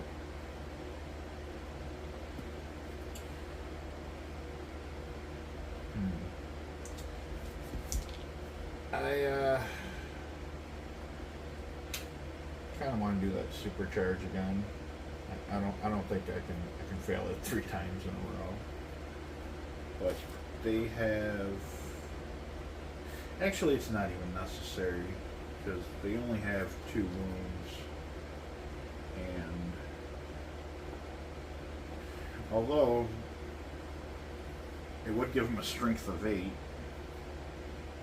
which would make his strength double their toughness, so it'd be easier to wound. Yeah, I'm gonna go with it. What is my range on that? 12 inches. I should be perfectly fine within range there. Yeah, he's at range of anyone. I guess he's gonna go for the furthest one. Alright, gets a 6. And I don't think there's any special rule for more than 6. Nope, just a critical failure of blowing yourself up. Okay, so he hits. Well, let's roll that wound. Okay, now that his strength is double the toughness, instead of a 4, it's going to be a 2 wound. And good thing, because that's exactly what I rolled. Okay, so wound counts. Now, can the Necron save? He has a save of 4. Armor penetration is -3, so he has no chance of saving. So he is vaporized. Alright. So, the rest of these guys are each gonna shoot in on the Necron. Oh god, why am I rolling? Why did I roll 5 dice? Those are good rolls too. Now I'm gonna roll like crap. Okay, one of them misses. Okay, we got 3 hits. And 2 wounds.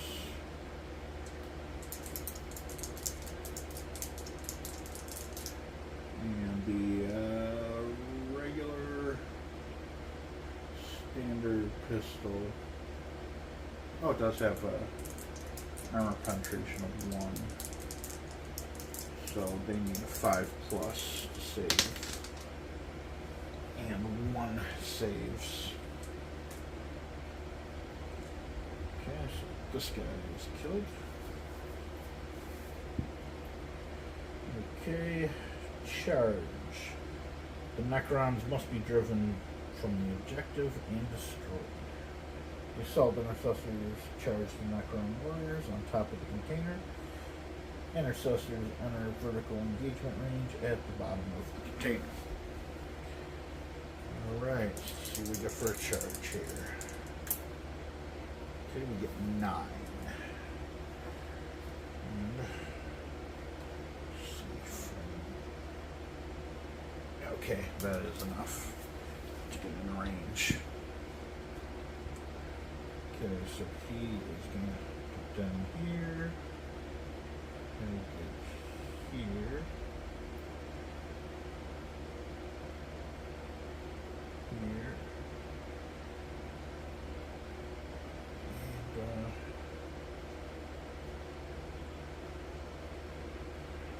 there. I should have, actually I don't think you can select multiple targets in a unit. But, okay, charge has been successful. Okay, bringing their chain swords to bear, the Space Marines attempt to destroy the Necrons and claim the objective in the name of the Emperor. The assault intercessors must use their close combat skills to secure the container objective. Fight. Sparks fly as chain swords strike living metal with lethal force. Okay, the assault intercessors pile in and attack the Necron warriors.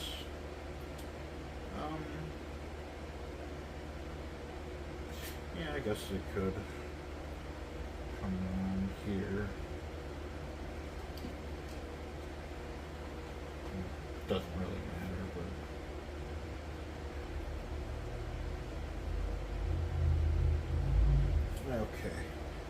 So with their chain swords,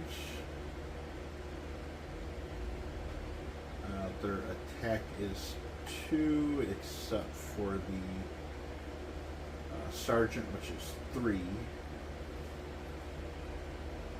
So we got 11.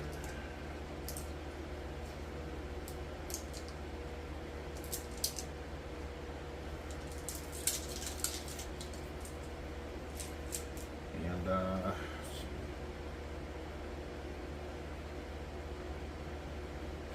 I guess we'll do 4, 4, and 8. Or 4, 4, and 3. I mean.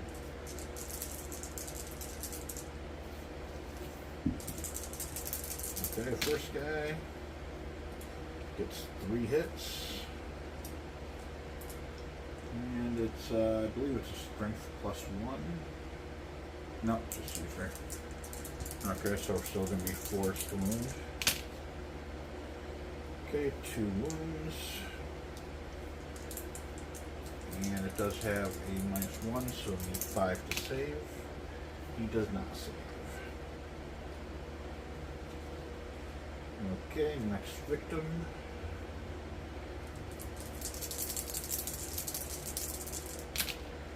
Armless guy here. Come on. Okay, 2 hits.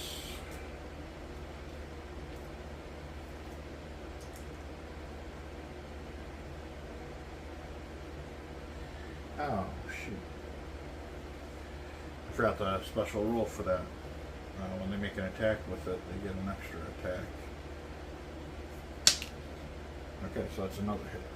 Alright, so we got 3 hits. Forced wound. 2 wounds. And you need 5s to save. 1 save, but they only have 1 wound, so he's dead. And the captain, or not the captain, but the sergeant, and I believe, yes, he just has regular chainsword, nothing special. Okay, so he gets the extra attack with that as well. Oh my god.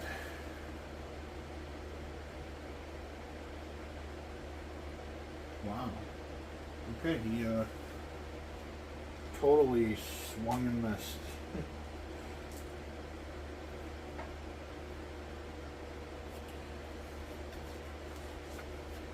Alright, that is the end of that one.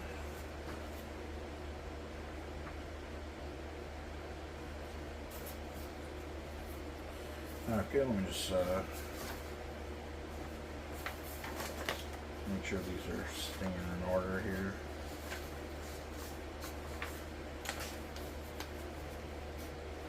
Okay.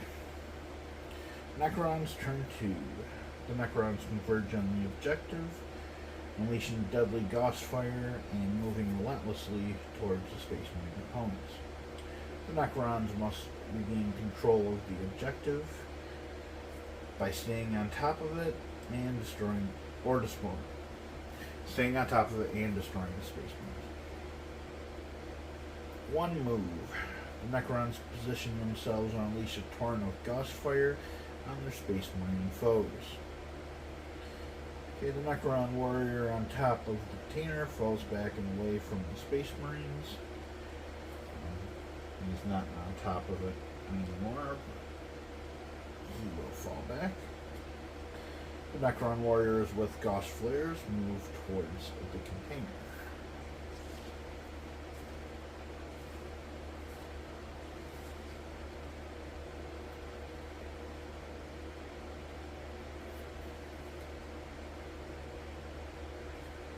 Okay, shoot. A devastating full side of gauss fire strikes the Space Marines. The Necrons fire their gauss flares at the assault intercessors. 2 damage is caused. The wounded Space Marine is destroyed, and another Space Marine loses 1 wound. Well, let's see. again, they have gauss flares. They have rapid fire. Which I believe is if they're within half of the range, so this would be a rapid fire situation. I'm not gonna get point blank rapid fire. Whew. Did anyone miss? No, apparently not.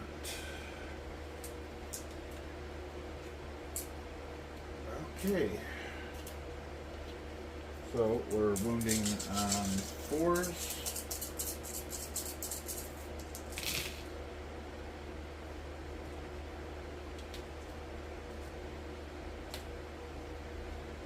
Okay, not too bad.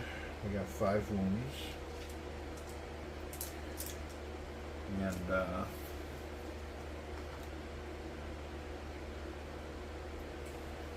see, there is a 1 armor piercing. So they're gonna need a 4 better. And the sergeant doesn't have a vulnerable save. So yeah, we need a straight up 4 or 5 actually. No, 4. So that's 3 and then -1 from armor penetration.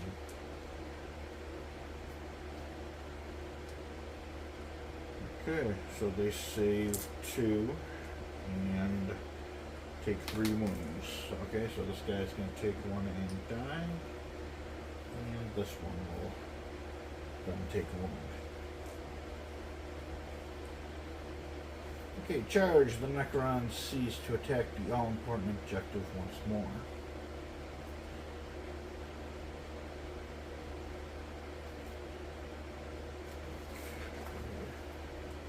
It doesn't even have a charge on here, does it?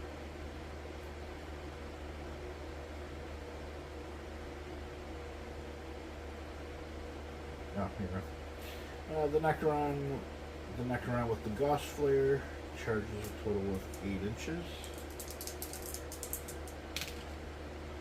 Or 10 inches. And charge right back down. The Necron player measures the distance to the base of the container and the distance up and across it. The model cannot move far enough to reach the top of the container, so they move next to it. Oh, wait a minute. Yeah, he's trying to get back on the container, obviously. So let's see. We have, call that 4, 7. And what did he get? 8, so he's got enough to get up there.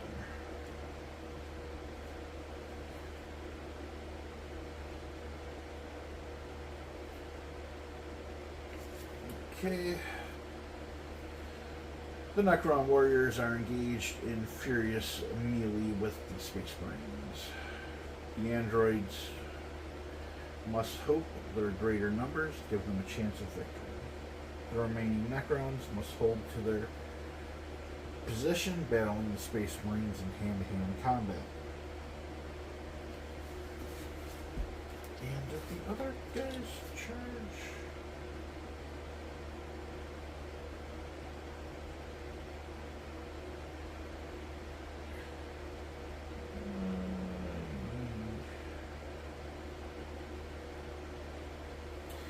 Oh yeah, okay. So they're all trying to get on top of the container.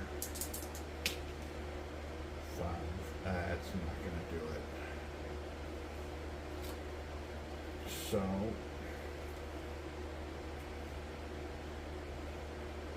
over here. They're just gonna rush in on me.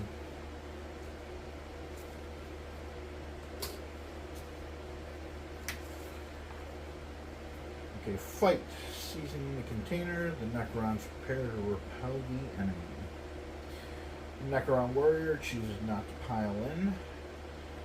They then attack the Space Marine. Okay, no Space Marine is harmed. The Necron warrior all are in either base contact with an enemy or on top of the objective, so they do not consolidate.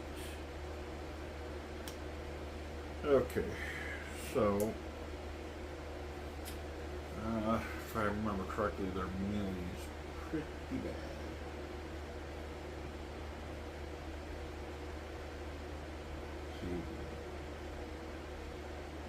Okay, so you know, let's roll for all 6 of them.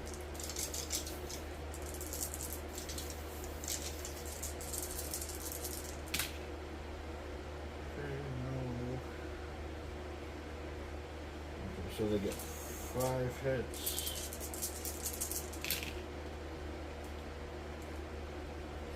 Two wounds.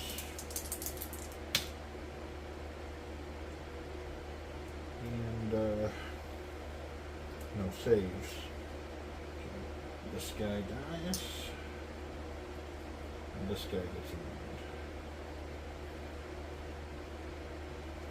But now it is time for the counterattack. The Ancestors cannot pile in, but they can attack the warriors. 3 Necron warriors are destroyed, and the Assault Ancestors cannot consolidate, as the 3-inch consolidation move is not enough to reach the top of the containers. Okay, so we got 3 guys left, each with 3 chainsword attacks. So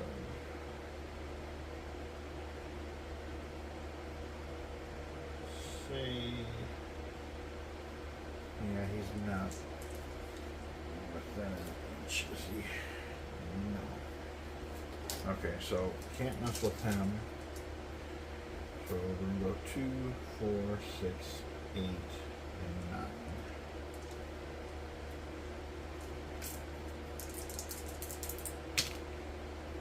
Okay, 2 hits.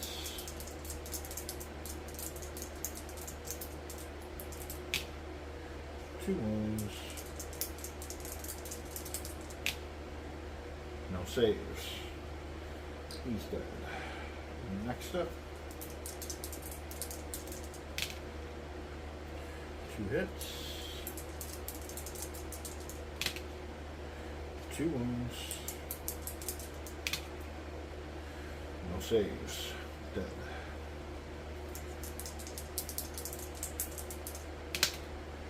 Okay, 2 hits. 1 wound. No save. Dead. Alright, that was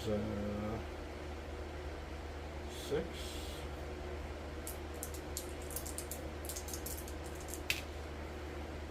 2 hits. 1 wound. No save. Dead. And last one. Miss. Okay. Go back to Space Marine turn 1 and continue playing. The player with the most models on top of the container at the end of the Space Marine turn 3 is victorious. And I believe we are in Space Marine turn 2 right now. Okay. So,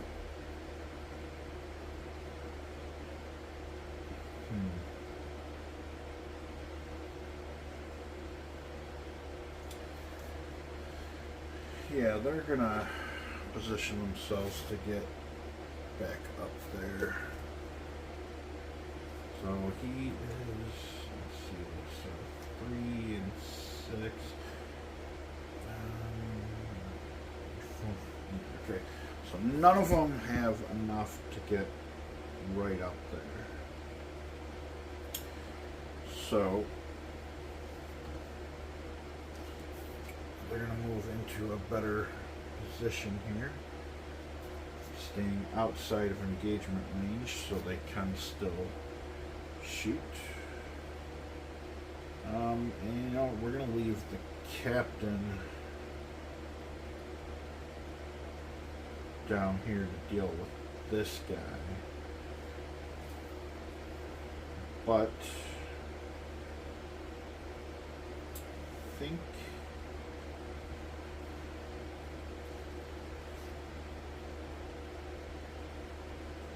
we're just going to move him closer so if he needs to, he can jump in on that fight there. Okay, so now they're going to charge for 6, and that'll be just enough to get up here.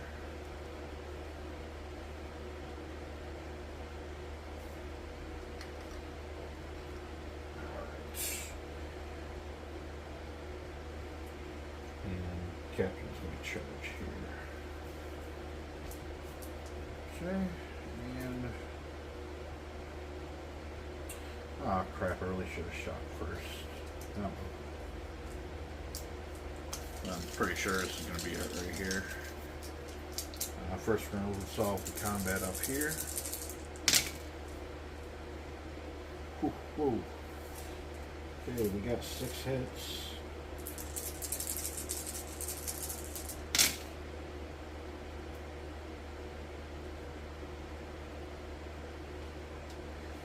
Four wounds.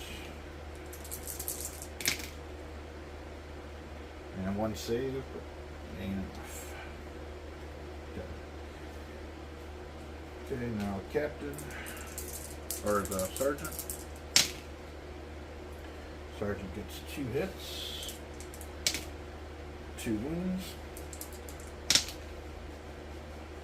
You gotta be kidding me. 2 saves.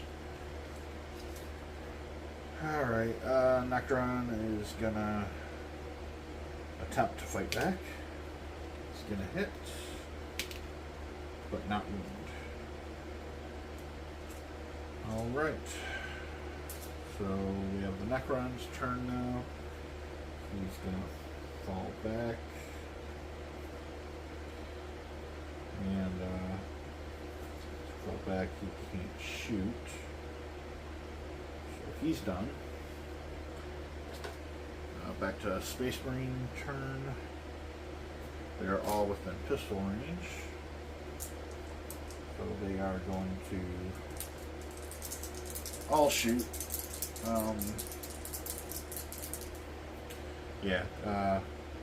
Sergeant's gonna supercharge his pistol again.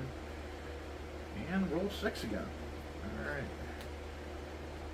2 to wound. He wounds. And the Necron Warrior, who does not save, is vaporized.